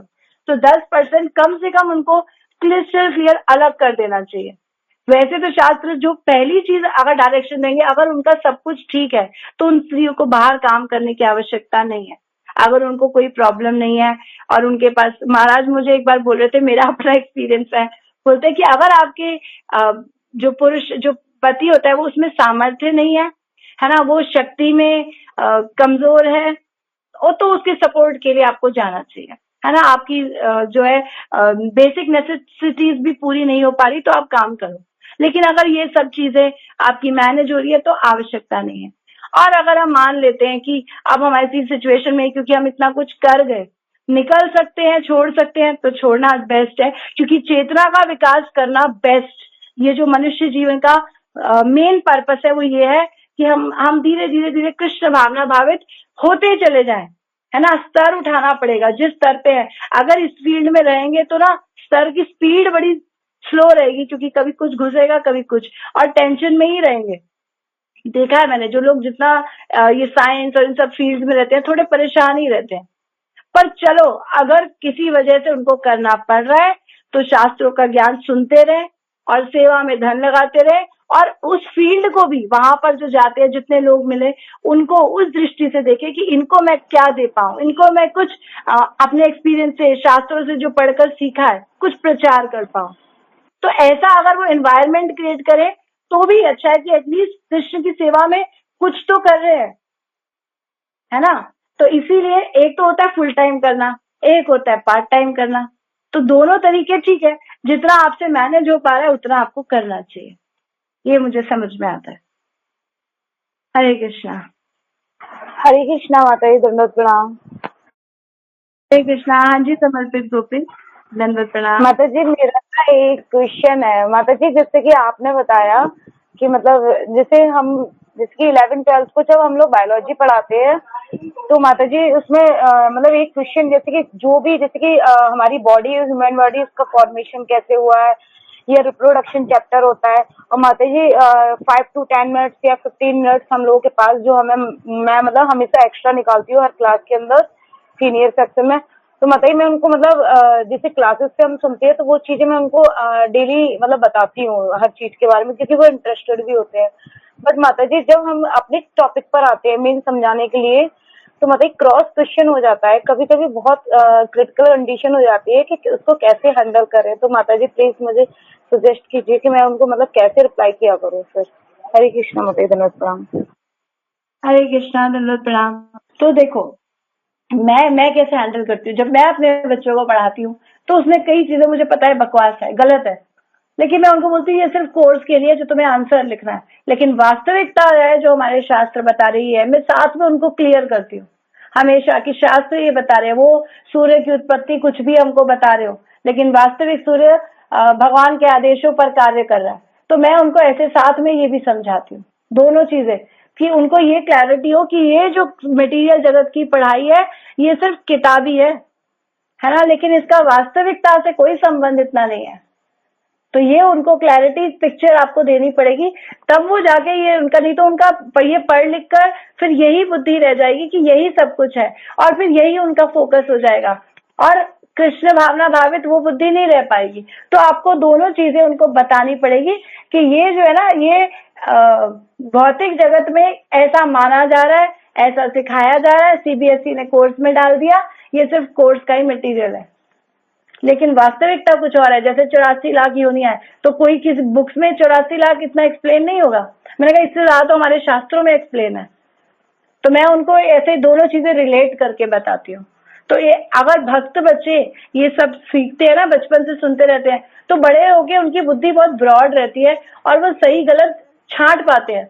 नहीं तो वो बाद में छांट नहीं पाएंगे क्या सही है क्या गलत है, क्योंकि उनको समझ में नहीं आएगा, वो यही पढ़ते आ रहे हैं और एकदम उनको ऑपोजिट चीज दे दी जाएगी, इसीलिए लोग परेशान हो जाते हैं। तो अगर हम विकास, आप टीचर हो तो आपका ये उत्तरदायित्व बनता है कि आपको ये कार्य करना चाहिए। साथ साथ उनको कृष्ण भावना भावित प्रहलाद महाराज की 5 वर्ष के बालक क्या ज्ञान दे रहा है, ये सब थोड़ा थोड़ा उनको पढ़ाते रहना चाहिए। ठीक है। हरे कृष्ण। यस माता जी, थैंक यू माता जी। हरे कृष्णा माता जी, धन्यवाद प्रणाम। हरे कृष्णा, धन्यवाद प्रणाम माता जी। हरे कृष्णा, हरि धन्यवाद बोल। प्रणाम प्रभु जी। हाँ जी प्रभु जी, धन्यवाद माता जी प्रणाम। बहुत बहुत सुंदर, अति सुंदर क्लास आपकी, और बिल्कुल रोंगटे खड़े कर देने वाली क्लास बताई आपने, उसके लिए थैंक यू। और माता जी दो बातें मैं कहना चाहूंगा सर आपके बारे में। जानो माता जी ऐसी करती है सुंदर क्लास ताकि मेरा तो बन जाता है बहुत साहस। और माता जी ऐसे करती हैं प्रीच, तो जगन्नाथ का मंदिर हो चाहे समुद्र का बीच। और जब बुक डिस्ट्रीब्यूशन करती है माता जी ऐसे करती हैं प्रीच कि अपने उपदेश की ओर लेती हैं उनको खींच। और आज की क्लास से माता को कुछ न कुछ लेनी चाहिए सीख। हरे कृष्णा, धन्यवाद, प्रणाम। हरे कृष्णा प्रभु जी, मुझे नहीं पता इसमें कितना सच है, लेकिन आपकी शायरी बहुत सुंदर है, इसके लिए बहुत बहुत धन्यवाद। लेकिन बहुत बहुत ही आपका सुंदर गुण है। तो आप भी किसी दिन कथा करिए, ये सब समझाइए। आपके पास बहुत सारी ये सब एग्जाम्पल्स होते हैं, मैंने देखा है आपकी बातों में ही आप बहुत कुछ बता जाते हैं। तो हम सब एक्सपेक्ट करेंगे एक दिन आप भी करें ये सब। हरे कृष्णा। वैसे तो आप करते रहते हो, लेकिन पब्लिकली भी आपको करना चाहिए, प्राइवेट चल रहा है अभी आपका सब। हरे कृष्णा। हरे कृष्णा माता जी, धन्यवाद प्रणाम। हरे कृष्णा, दंडवत प्रणाम। हरे कृष्णा माता जी, बहुत सुंदर क्लास आपने लिया, बहुत सुंदर से समझाया आपने।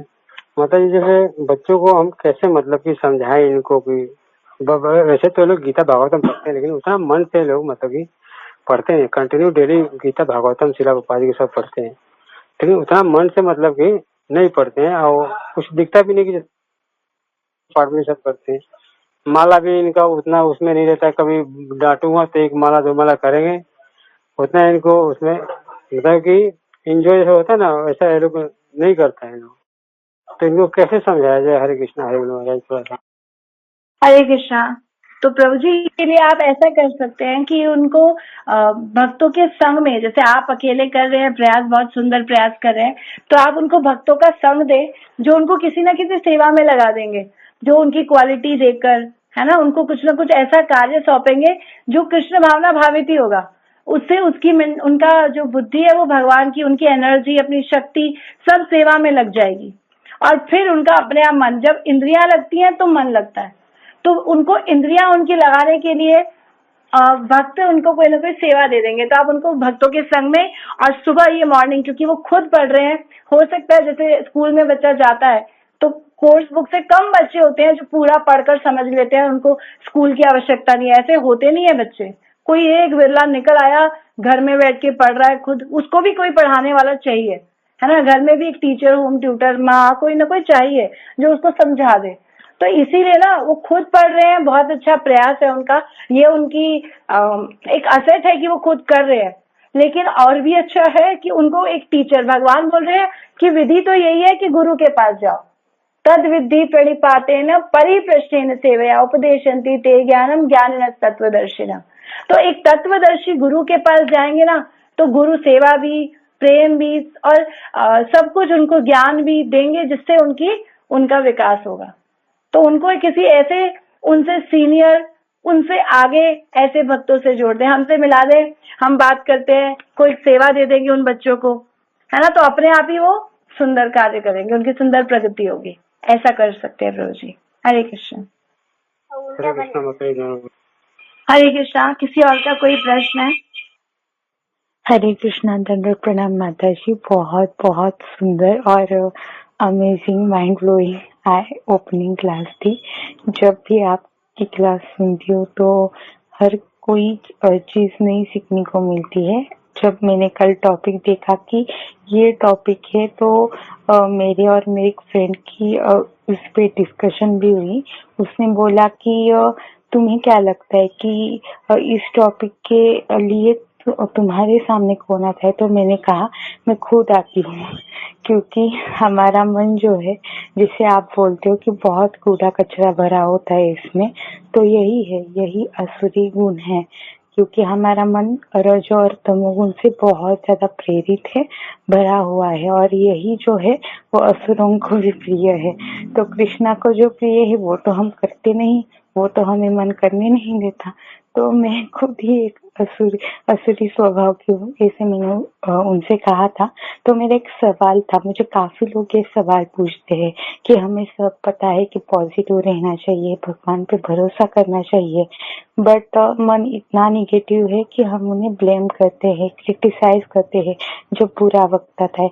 तो मैं तो काफी चीजें जैसे मैंने आपके लेक्चर से सुनी हुई है, मैं उनको बताती हूँ, बट फिर भी वो कहते कि हम कैसे उन पे ट्रस्ट करें। तो क्या आप मुझे इस सवाल का मतलब कैसे जवाब दें हम उन्हें? हरे कृष्णा, दंडवत प्रणाम। हरे कृष्णा। तो मैं उत्तर देने का प्रयास करूंगी। तो ऐसा है कि पहली बात तो आई ट्रस्ट की, कैसे करें। तो पहले उनको बताओ आप इतनी सारी चीजों पे ट्रस्ट करते हो तब कैसे करते हो। जैसे घर में दूध आता है थैली वाला, हमें पूरा पता है कि उसने थैली में कुछ मिलाया नहीं है, कोई सरफ नहीं है, कुछ गड़बड़ नहीं है, सब कुछ परफेक्ट डाला है, हमें पूरा ट्रस्ट है तभी हम उससे ले लेते हैं, है ना। दूध वाले भैया कोई मिलावट नहीं करते, बिल्कुल परफेक्ट चीज हमको देते हैं, हम ले लेते हैं। ठीक है, हम एरोप्लेन से ट्रैवल कर रहे हैं और हमको पूरा भरोसा है कि वो लैंड करेगी, उसने जो पायलट है उसने कुछ पिया नहीं हुआ और वो कोई गड़बड़ नहीं करेगा और फ्लाइट में भी कुछ नहीं होगा, कोई थंडर कुछ नहीं होगा, हमें पूरा ट्रस्ट है, हम ठीक ठाक पहुंच जाएंगे और वहां से वापस भी आ जाएंगे, है ना। हम पूरी प्लानिंग, तब हमारा ट्रस्ट कौन हमको देता है, तब कौन देता है? ट्रस्ट जीव के अंदर है, लेकिन कहीं कहीं कहीं 10 जगह भगवान इसका अगला चैप्टर वही ले रहे हैं, श्रद्धा के विभाग, बहुत जगह उसकी ट्रस्ट इधर उधर तो है। तो ट्रस्ट मीन्स श्रद्धा, और श्रद्धा का श्रद्धा शब्द विश्वास से कहे सुदृढ़ निश्चय, कृष्ण भक्ति कैले सर्व कर्म कृत है। श्रद्धा का सही एग्जैक्ट श्रद्धा जो किसके लिए प्रयुक्त होनी चाहिए वो ये है कि श्रद्धा शब्द का मतलब मुझे दृढ़ विश्वास है कि कृष्ण भक्ति मैं कर रहा हूं, मेरे सारे कार्य संपूर्ण हो जाएंगे एक दिन। तो ये ट्रस्ट भक्तों के संग से डेवलप होगा। कैसे करें? भक्तों के संग में आओ, जिनके अंदर ये ट्रस्ट है उनको देखकर उनके साथ रहकर ये डेवलप होने लगेगा। है तो सही, कहीं ना कहीं है ना। और टूथब्रश पे उस पे सब पे ट्रस्ट है कि उसमें कोई मिलावट नहीं है। सिर्फ भगवान एक रह गए जिनके लिए ट्रस्ट को पूरा उनको प्रमाण देना पड़ेगा कि मैं हूं, बाकी पूरी दुनिया पे ट्रस्ट है। ऐसे कैसे ट्रस्ट आ जाता है ना। हम जाते हैं, ट्रैवल करते हैं बसों में, साथ वाले से बातचीत कर लेते हैं, उसकी घर गृहस्थी कितने फ्रेंड्स बना लेते हैं, तब ये ट्रस्ट कौन देता है कि ये व्यक्ति मेरा गलत इस्तेमाल नहीं करेगा, मेरा दोस्त ही बनेगा, तब ट्रस्ट आ जाता है। लेकिन भगवान एक व्यक्ति है जिनको आके अपना प्रमाण देना पड़ेगा, ऐसा पूछो उनसे।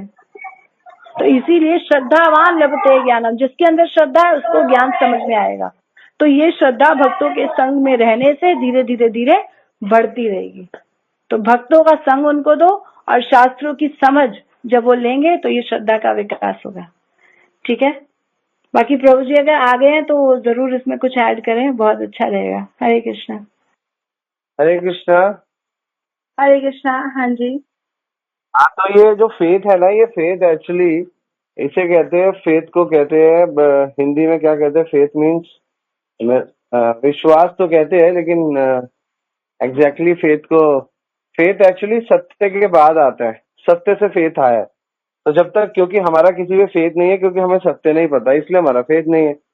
तो फेथ सत्य पहले आता है, फेथ बाद में आता है, इसलिए सत्य व्रतम सत्य परम त्रिसत्य सत्य निहितम च सत्य। जब तक सत्य नहीं जानोगे तो तुम्हारा फेथ है ही नहीं किसी पे भी, इसलिए इस जगत में किसी का किसी पे फेथ नहीं हो पाता। क्यों नहीं हो पाता? क्योंकि सत्य नहीं जानते। तो इसलिए जो कोई फेथ नहीं, जिसका किसी पे फेथ नहीं है, कारण तो यही है कि वो सत्य को नहीं जानता, इसलिए उसका फेथ नहीं बनता। अगर सत्य को जान लेता है, भगवान को जान लेता है कि कृष्णस्तु भगवान स्वयं, तो फेथ बनना संसार में शुरू हो जाता है। तो इसलिए सारे लोगों को ये मत कहो कि फेथ करे, फेथ उनके बस का, उनके बस का है ही नहीं एक्चुअली। किसी पे विश्वास करना हर किसी के बस का नहीं है। तो फेथ से बड़ा है सत्य, जो है भगवान। तो सत्य को जानो पहले, तो अपने आप को, भगवान को। इसलिए भगवान बोलते हैं जीवस्य तत्व जिज्ञासा, पहले जीवन की जिज्ञासा को जानो कि हम कौन है। इसलिए प्रभुपाद जी ने जब भी फेथ के क्वेश्चंस हुए तो प्रभुपाद जी ने बोला ठीक है, आपका फेथ नहीं है, that is your own headache, but better है यू चैंट। जब यू विल चैंट, जब आप भगवान का नाम लोगे तो धीरे धीरे धीरे धीरे आपको भगवान अपने पे विश्वास दिलाएंगे। धीरे धीरे भगवान का काम है। तो इसलिए हमारा इस जगत पे सब पे फेथ हो सकता है, भगवान पे फेथ होना, और वो भी कृष्ण पे फेथ होना बहुत लेट आता है। और जिनको भगवान पे विश्वास होने लग जाता है, भगवान पे फेथ होने लग जाता है, उनका कल्याण हो जाता है। तो फेथ इज रियलिटी, सत्य इज बियॉन्ड फेथ। भगवान विश्वास से भी ऊपर है, इसलिए बोलते श्रद्धा शब्द विश्वास करीले सुरद निश्चय, कृष्ण भक्ति करीले सर्व कर्म कृत्य हो। तो एक्चुअली फेथ का जो एक्चुअल मतलब है वो श्रद्धा। फेथ आपका कितनी श्रद्धा है। तो श्रद्धा आता है मिड में, फेथ सत्य आता है ऊपर, और विश्वास आता है नीचे, डिटर्मिनेशन। तो faith in between of determination and reality. तो जब तक आपका डिटर्मिनेशन और रियलिटी का ये जो साइकिल है ठीक नहीं मूव होगा, तो फेथ डेवलप नहीं होगा। तो इसलिए डिटर्मिनेशन होना चाहिए, विश्वास होना चाहिए और सत्य का फेथ बढ़े, फेथ बीच में रहता है, इन दोनों का रिक्वायरमेंट है फेथ को। तो फेथ ऐसे किसी का बढ़, इसलिए भगवान में फेथ बढ़ गया कि किसी का विश्वास भगवान में बढ़ गया, भगवान में श्रद्धा बढ़ गई, ऑब्वियसली वो डिटरमाइंड है, संकल्पित है, वो उसने विश्वास कर लिया, सेवा कर रहा है और सत्य को अच्छी तरह जान रहा है, तो उसका डेवलपमेंट होता है। तो faith in between of reality and determination, in the between of, तो दोनों के बीच में है, इसलिए प्रोटेक्टेड रहता है फेथ। और जो कहता है कि मेरा फेथ नहीं है भगवान में, मेरा फेथ नहीं है संसार में, तो ये भी एक प्रकार का फेथ है कि नहीं है, नहीं होना भी फेथ है एक्चुअली, समझ रहे हो। तो फेथ एक ऐसी चीज है जिसके बिना आप जी नहीं सकते हो, बिना विश्वास के आप जी नहीं सकते हो। आप 2 कदम पे चलो, मेरे को कुछ हो जाएगा, मेरे को कुछ कोई कर लेगा, तो ये आपके जीवन में रहेगा, इससे आपको बहुत प्रॉब्लम होने वाली है, ठीक है ना। तो ये कॉन्स्टेंटली आपके साथ चलता है, बट प्रॉब्लम क्या है, इसके साथ रियलिटी और डिटर्मिनेशन नहीं होता, इसलिए वो संसार में फंस जाता है। तो faith in between of reality and determination, in the mid of both. इसलिए अगर आपका विश्वास रहेगा, डिटर्मिनेशन, संकल्पित हो आप और आपको सत्य पता है, तो आपका फेथ बढ़ेगा। अदरवाइज आप सत्य नहीं जानते और आप डिटरमाइंड नहीं हो, संकल्पित नहीं हो, अनुशासित, तो आपका फेथ कभी नहीं बढ़ने वाला, वैसे का बढ़ेगा। और यही श्रद्धा बाद में प्रेम बनती है, आसक्ति बनती है, निष्ठा बनती है, ठीक है ना। तो फेथ के लिए बहुत फेथ को डेवलप किया जा रहा है, ठीक है। तो आपको सत्य के क्लोज लेकर जाया जा रहा है। जैसे ही आप सत्य के ज्यादा क्लोज आओगे तो आपका फेथ और ज्यादा अच्छा डिजाइन हो जाएगा। तो ये भक्ति सिद्धांता बताते हैं, तो ये मैंने भक्ति सिद्धांता से पढ़ा था, तो अब इसको आप यूज करो अपनी लाइफ में, तो एग्जैक्टली ऐसे ही है, ठीक है। हरे कृष्णा। हरे कृष्णा। तो प्रभु जी ने सुंदर एक्टिंग करके इसको कंप्लीट कर दिया, उनका बहुत बहुत धन्यवाद। किसी और का कोई प्रश्न है?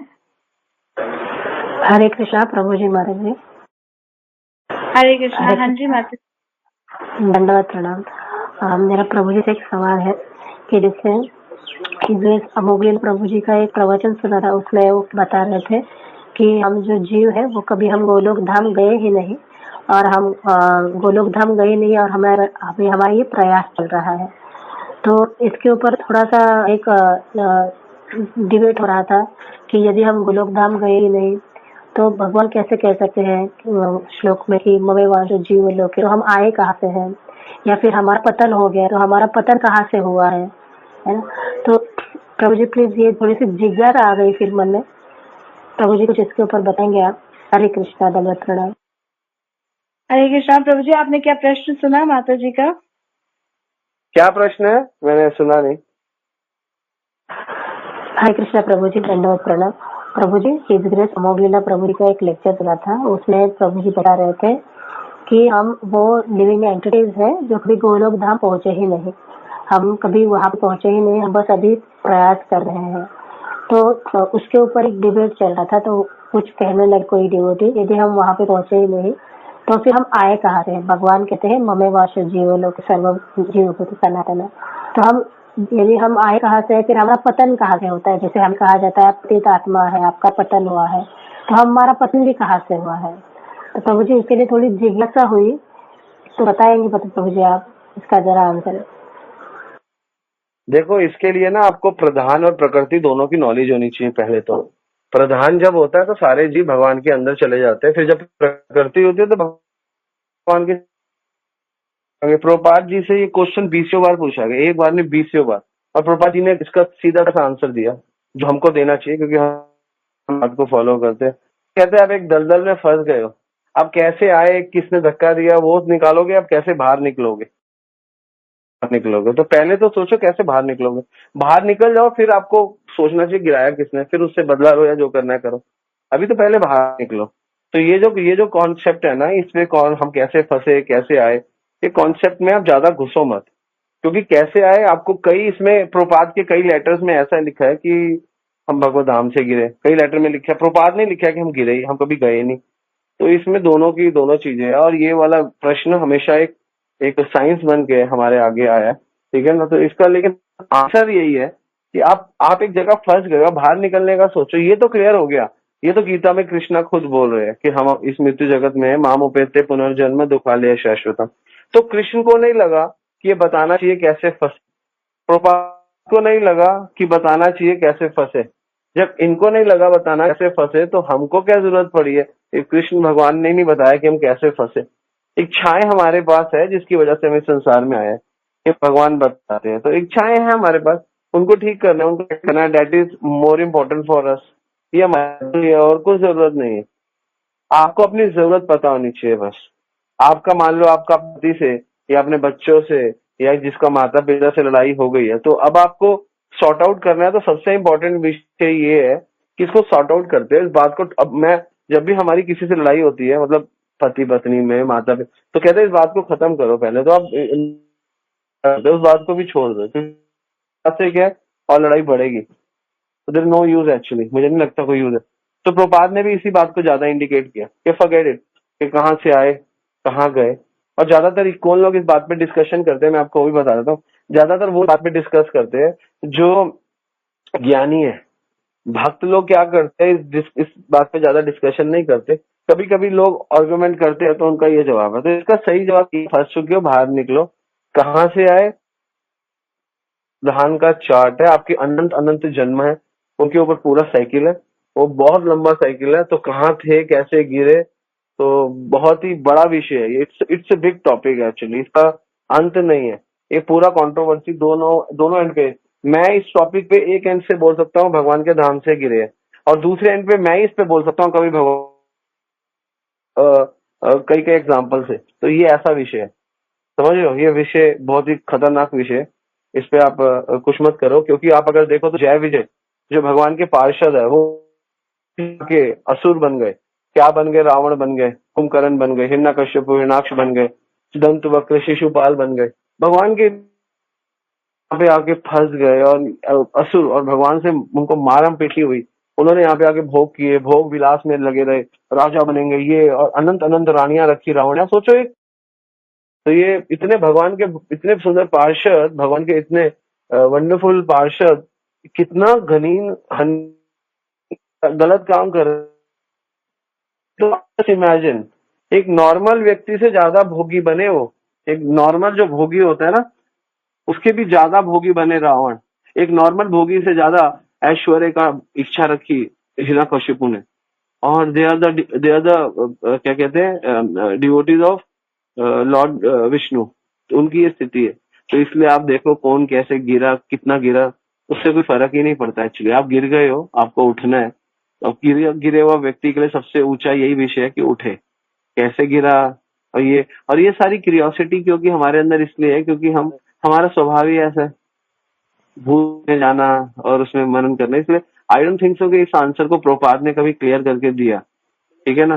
प्रभुपाद ने सीक्रेट गौर गोविंद महाराज के साथ 2-4 बार डिस्कस किया, लेकिन जनरली कॉमन लोगों के लिए आंसर ही नहीं है, क्वेश्चन ही नहीं है एक्चुअली। आपको फंस गए, आपको बाहर निकलना है। कैसे हुआ, क्यों मन ऐसा होता है, तो वो अलग बात है, उसको आप छोड़ दो, उसको दिमाग से निकाल दो।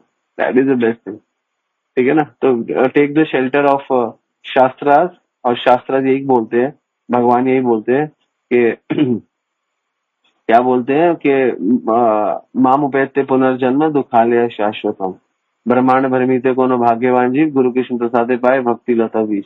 भक्ति का बीज पाके इस माम उपैते से निकलो और भगवान के धाम में जाओ, और वहां पे, और फिर फाइनली भगवान बोलते हैं यद गत्वा न निवर्तन्ते तद धामम परमम मम। जो मेरे साथ एक बार मेरे धाम में आ जाता है, वो दोबारा इस जगत में नहीं आता। ये तो भगवान ने गीता में बोल दिया, ये गीता में हमारे लिए बोला। हमारे लिए ये टॉपिक है कि अगर हम एक बार भगवत धाम चले गए तो दोबारा नहीं आएंगे। ये कृष्णा का वर्ड है, भगवत गीता 15.7 है ना।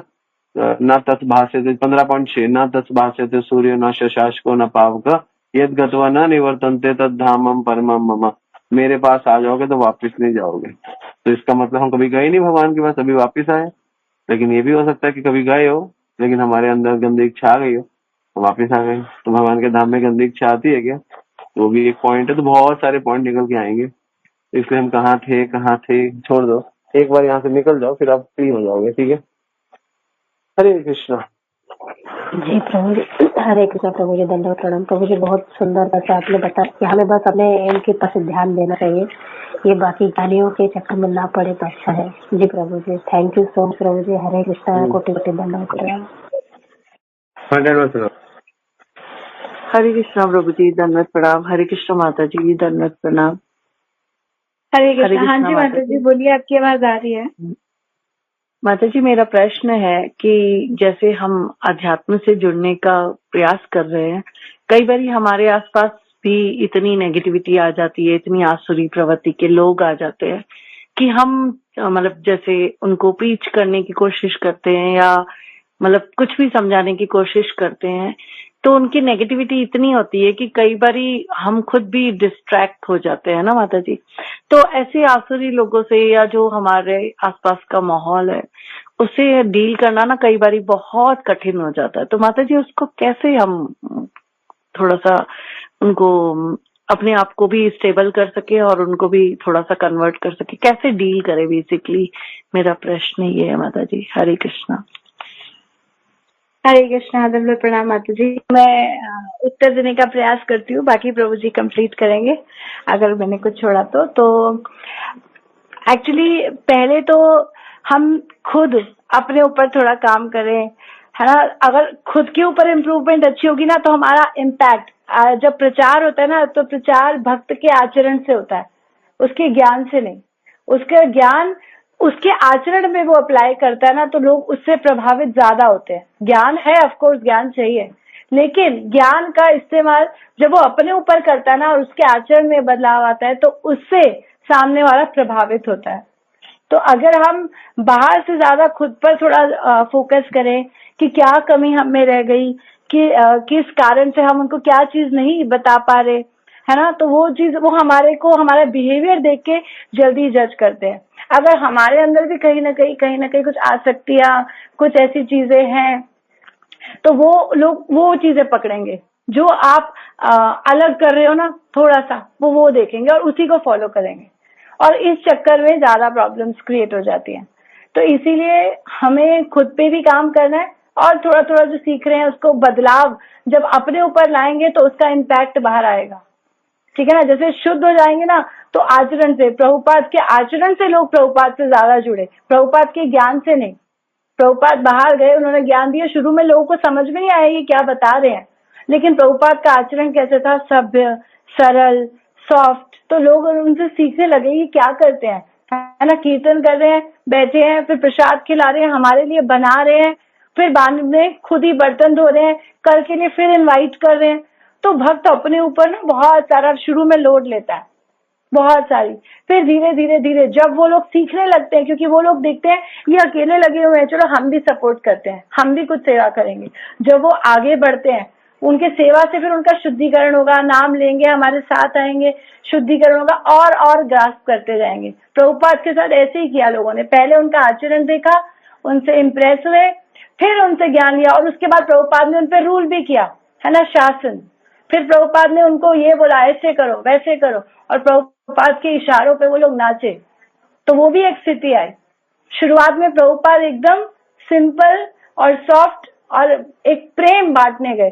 तो प्रचार का मतलब है you have to distribute love. तो हमारे अंदर अभी खुद प्रेम पहले हो तो हम दे पाएंगे। तो हमें ना उनके साथ बहुत अच्छा क्लोज रिलेशन, बहुत फ्रेंडली और ऐसा स्वभाव करना चाहिए कि उनको लगे भक्ति बहुत सरल है यार, हमने ही कॉम्प्लिकेट की हुई है।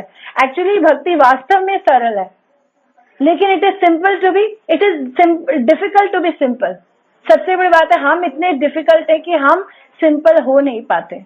तो अगर हम सिंपल हो जाएंगे ना, तो लोग हमसे बहुत इजीली, जैसे चुंबक है ना, अपने आप लोहे को खींच लेता है, चुंबक का ये गुण है। तो भक्त वैसा चुंबक होता है, क्योंकि उसके अंदर भगवान का आकर्षण है, भगवान से वो आकर्षित है।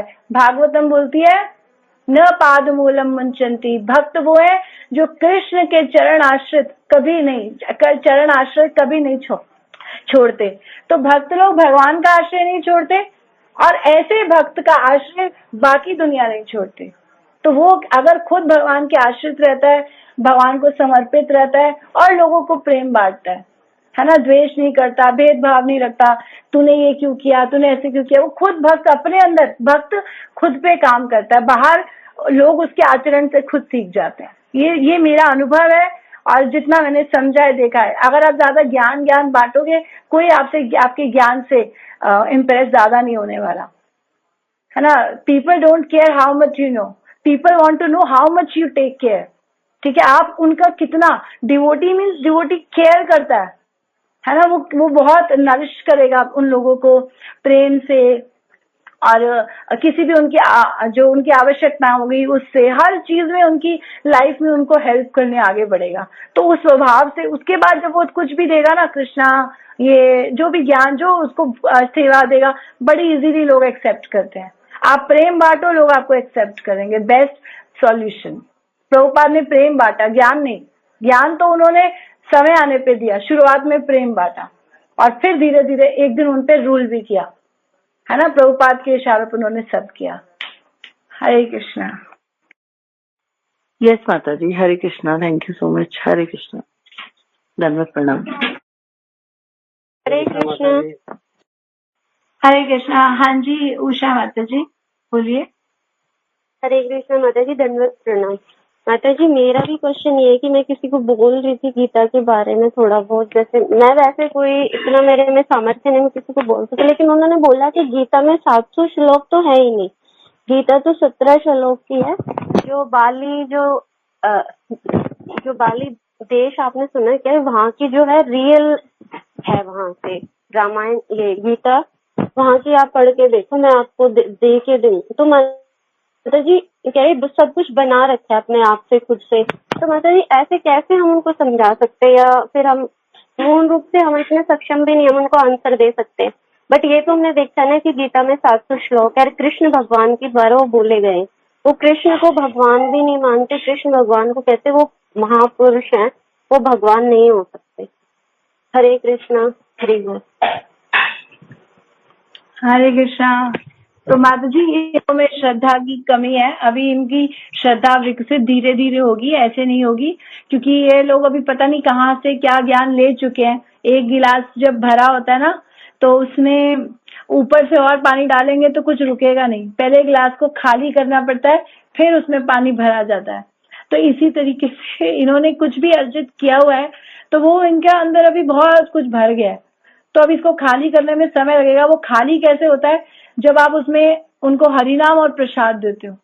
तो जब हरिनाम लेना शुरू करते हैं और प्रसाद खाते हैं, तो धीरे धीरे धीरे अंदर से सफाई होना शुरू करती है। प्रभु जी हमेशा बोलते हैं क्लास में कि फिर स्पेस बनता है। जब जैसे एक हार्ड डिस्क भरी हुई है ना, तो उसमें कुछ भी नया नहीं डाल सकते, उसमें स्पेस बनाना पड़ता है, कुछ डिलीट करना पड़ता है। तो ऐसे ही जब नाम लेते हैं और प्रसाद खाते हैं तो अंदर स्पेस बनता है, और फिर वहां आके भगवान का ज्ञान आके रुकता है, फिर समझ आती है। तो अभी इनको ज्यादा ज्ञान और ज्यादा समझाने की जरूरत नहीं है। बोलो आप बहुत अच्छा कर रहे हो, जो भी कर रहे हो, आप इस समय ये काम तो कर सकते हो ना, आप नाम लो भगवान का, इसमें तो कोई बुराई नहीं है। हरि नाम लो, अगर वो भी नहीं ले रहे तो बोलो एटलीस्ट ये प्रसाद पाओ। चलो प्रभुपाद ने जैसे बाहर जब पहले प्रचार किया, सिर्फ प्रसाद है ना, आओ हरे कृष्णा बुलेट, प्रभुपाद ने वो बना कर खिलाया उनको, हरे ये गुलाब जामुन, तो इससे वो अट्रैक्ट हुए और फिर जाके ज्ञान। तो बेसिक चीजों पे उनको ले आओ, उनको बुलाओ प्रोग्राम्स में, अगर हमारे हो वहां पर इनवाइट करो, बुलाओ, प्रसाद है। आप जो बाहर पार्टी में लोग जाते हैं, आप बोलो यहाँ पे आओ, अब ये पार्टी करेंगे, ठीक है ना, तो यहाँ पर आ जाओ, खाओ पियो नाचो, यही करते हैं हम लोग, है ना। तो यहाँ पर ले आओ और धीरे धीरे धीरे धीरे प्रसाद खाते खाते चेतना बदलने लगती है, फिर समझ में आएगा। ठीक है, हरे कृष्ण। हरे कृष्ण माता जी वो भगवान को भगवान कह रहे जो मैन मेड थिंग्स है, जैसे इंसान ने बना रखे जितने भी विग्रह हैं जो, उनको आप भगवान। हरे कृष्णा। तो जी जो हमारा ये कल का श्लोक है ना 10वां, वो इसी टॉपिक से ही शुरू हो रहा है कि वो लोग ऐसे हैं जो अपने निजी भगवान बना लेते हैं, किसी एक्टर को किसी को भगवान समझ लेते हैं, है ना, अपने हिसाब से मंत्र बना देते हैं। तो भगवान बता रहे हैं सारे आसुरी गुण है ना, तो आसुरी व्यक्ति को ये सब अभी नहीं समझ में आएगा, तो उसको पहले हरिनाम और प्रसाद ही उसका सॉल्यूशन है। तो जो भी आप चीजें बता रहे हो ये भी सब आगे आएगी कल की क्लास में, कि उनकी योजनाएं कैसी होती है, उनका प्लान कैसा होता है, तो हम इसको कल पढ़ेंगे। ठीक है, हरे कृष्ण। दंडवत प्रणाम। हरे कृष्णा माता जी, दंडवत प्रणाम। हरे कृष्णा। हाँ जी माता जी। माता जी परसों है ना प्रभु जी है ना एक क्लास ले रहे थे, वो मैंने सुनी थी, वो हरि नाम एवं केवलम। तो उसमें वो प्रभु जी ऐसे कह रहे थे कि जब हम मर जाते हैं ना तो केवल नाम नाम गिना जाता है वहां पे। तो यहाँ पे मेरा प्रश्न थोड़ा अजीब सा है, मैं माफी चाहूंगी पूछने के लिए, लेकिन जैसे हम एक तो माला पे नाम लेते हैं तो वो तो कृष्णा मानते ही हैं, तो उसके अलावा भी हम जैसे पूरा दिन हम नाम ले आता है हमारे उस पे, तो वो भी कृष्णा मानते हैं क्या? हरे कृष्णा माता जी। हरे कृष्णा। तो अगर आप हरे कृष्णा महामंत्र माला पे कर रहे हैं तो माला पे तो 16 राउंड आपको करना चाहिए। उसके अलावा अगर आप कोई वैसे ही चलते फिरते गाते फिरते हम नाम लेते रहते हैं तो वो अच्छा है, ऑफकोर्स वो भी काउंट होगा ही, लेकिन नियम से 16 माला हमारी माला पे ही होनी चाहिए। ठीक है, उसके अलावा आप जितनी भी करें वो बहुत अच्छा है, कोई दिक्कत नहीं है, वो भी काउंट होगा, नाम तो आप ले ही रहे हैं। ठीक है ना। ओके, थैंक यू माता जी, दंडवत प्रणाम।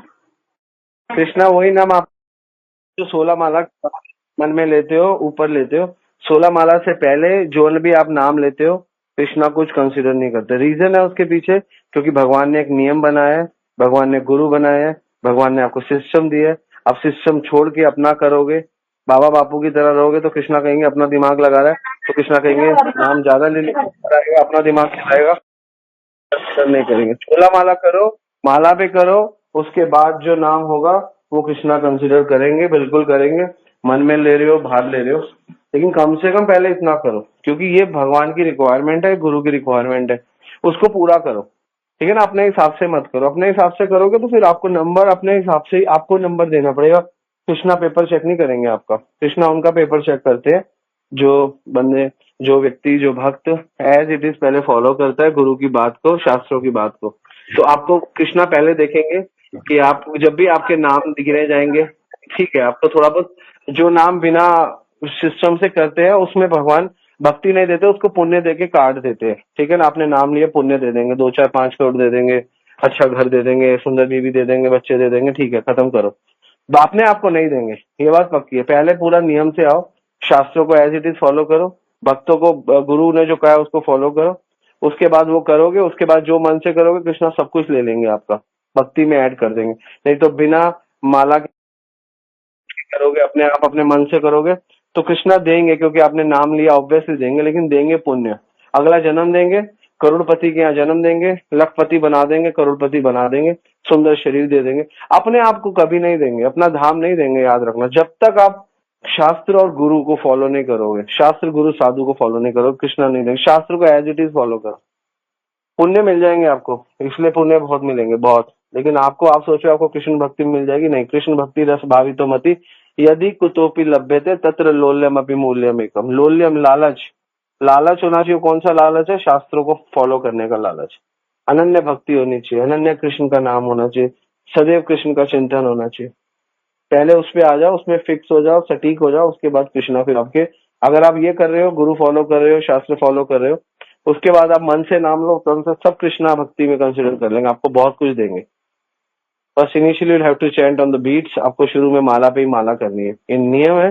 शिव जी के हाथ में माला, गुरु नानक देव जी के हाथ में माला, मोहम्मद पैगंबर के हाथ में माला, जीसस क्राइस्ट के हाथ में माला, ज्ञान की देवी जो सबको ज्ञान देती है, सरस्वती, उसके हाथ में माला, दुर्गा जिसका ये दुर्ग किला है उसके हाथ में माला, सबके हाथ में माला।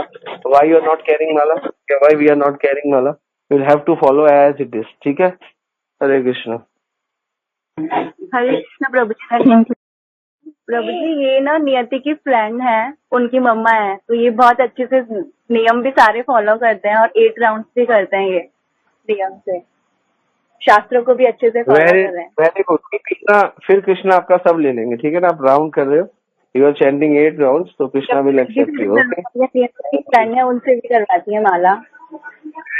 आपका प्रचार है, ये सुंदर है, वंडरफुल, हरि बोल। नहीं प्रभु जी, ये खुद ही जुड़े हैं, मतलब ये खुद ही पहले से इस्कॉन जाया करते थे। खुद ही जुड़े, फिर भी आपने तो बताया इनको, तो वो वंडरफुल।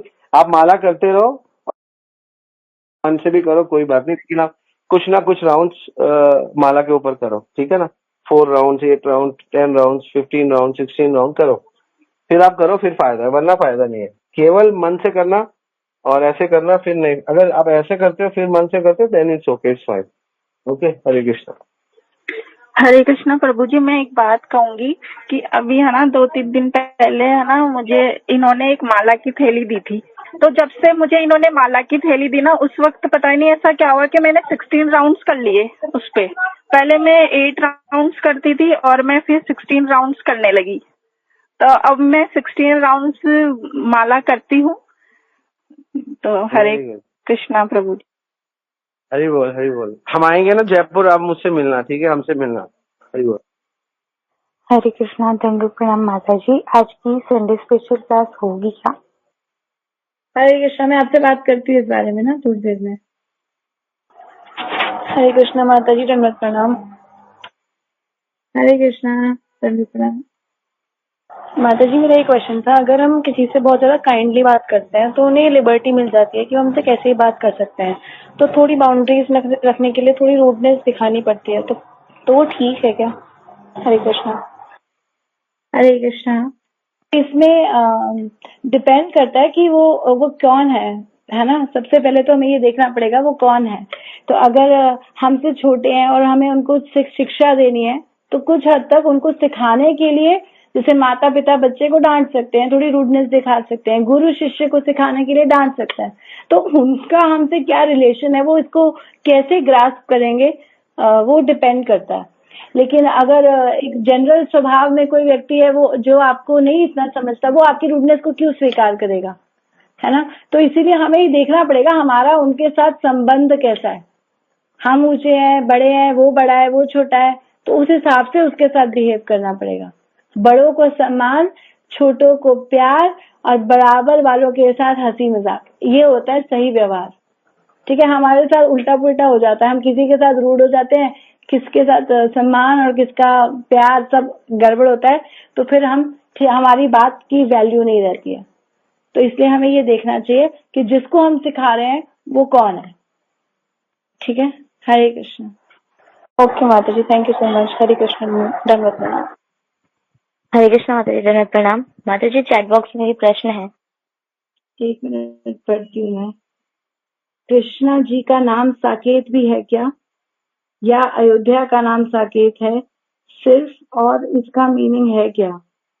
साकेत जितना हमें पता है ये भगवान के धाम को बोला जाता है जहाँ राम जी रहते हैं। ठीक है ना, तो साकेत वो धाम है, और अयोध्या उसमें एक प्लेस हो सकता है जितना मुझे पता है। बाकी प्रभु जी इसको ठीक से बताएंगे। भगवान कृष्णा का नाम साकेत नहीं है, ऐसा कहीं नहीं पढ़ा हमने। हरे कृष्ण। हरे कृष्णा। प्रभु जी का शायद डिस्कनेक्ट हो गया, तो यही आंसर है जो मैंने आपको दिया। बाकी और किसी को कुछ पता है तो बता सकते हैं। हमने नहीं पढ़ा, कहीं पर भी ऐसा नहीं लिखा गया कि कृष्ण का नाम साकेत है। ये राम जी का धाम है जो वैकुंठ जगत में है। ठीक है ना, जैसे गोलोक वृंदावन है, ये सब वैकुंठ जगत के अलग अलग अवतारों के अलग अलग धाम होते हैं, तो वहां पर साकेत है। हरे कृष्ण। और एक और प्रश्न है, निकाल देते हैं। नारद मुनि told Dhruv Maharaj that deity worship can be done by mind also. Can you please explain? हाँ, तो ये कर सकते हैं, लेकिन ये कौन कर सकता है ये भी देखना पड़ेगा ना। अभी हर किसी के लिए ये आप कहो तो ये बात सही नहीं है, क्योंकि अभी संसार में लोगों का माइंड कितनी चीजों में बटा हुआ है ना। घर गृहस्थी में, परिवार में, जॉब में, बीवी बच्चों में, और बहुत सारी टेंशन है ना। तो इन सब टेंशन के साथ वो भगवान को भी ऐड करके कर लेगा मन से ही, तो नहीं चलेगा। ये श्लोक उनके लिए नहीं है, ये उनके लिए जो हर समय दिव्य स्तर पर रहते हैं, है ना। जैसे जो नरोत्तम दास ठाकुर, है ना, ये जितने भी हमारे वैष्णव आचार्य, ये लोग मन से कर सकते हैं, इनके लिए ये चीज है ना। जैसे कल प्रभु जी उस दिन क्लास में बोल रहे थे, लोग कुत्ते में भी भगवान देखने की बात बाबा बापू लोग करते हैं। तो कुत्ते में भगवान कौन देख सकता है? हर कोई देख सकता है। आपको हर जगह भगवान दिख रहे हैं। प्रहलाद महाराज ने खम्बे में भगवान को देखा, क्या हमको दिखते हैं?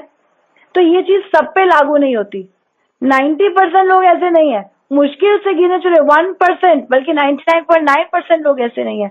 1.111% कोई होंगे जो इस दृष्टिकोण को रखते हैं, हर जीव के अंदर भगवान को देखना। यो माम पश्यति सर्वत्र सर्वम च मयि पश्यति। भगवान बोलते हैं जो मुझे सब जगह देखता है और सब मुझ में सबको देखता है। जो ऐसा देखता है उससे मैं कभी अलग नहीं होता। तो वो मन से भी भक्ति कर रहा है, उसकी भक्ति लगेगी। हम जैसे लोग मन से भक्ति नहीं कर सकते। हम हर चीज के लिए तो शरीर का इस्तेमाल कर रहे हैं। खाना खाना है तो हमें शरीर चाहिए ना, भोग स्वाद चाहिए, जीवा को टेस्ट चाहिए। ये स्वाद नहीं है, हमसे खाया भी नहीं जाएगा, है ना, निकला भी नहीं जाता क्योंकि स्वाद नहीं है। तो हमें तो इंद्रियां चाहिए भोग करने के लिए, है ना। कहीं बाहर जाना है तो शरीर से जाना है। हम बोलते हैं वर्चुअल घूम लो, हम आपको अमेरिका जूम पे घुमा देते हैं। नहीं, हमको खुद जाना है, पैसा खर्च करना है, टिकट्स लेनी है, फ्लाइट में जाना है और वहां जाके एक एक जगह घूमनी है, वहां पे क्या है। तो वहां हमको सब जगह शरीर चाहिए। तो भक्ति मन से उन लोगों के लिए जो हर जगह हर समय कृष्ण का स्मरण कर सकते हैं, है ना। क्या है, सदा स्मर्तव्यो विष्णु विस्मर्तव्यो न जातुचित सर्व विधि निषेधाय स एव किंकर। तो हर चीज में जो कृष्ण को याद कर सके कि ये देखो, अगर एक पत्ता भी देखे, है ना, एक फूल भी देखे, कितनी खुशबू इसमें डाली कृष्णा ने।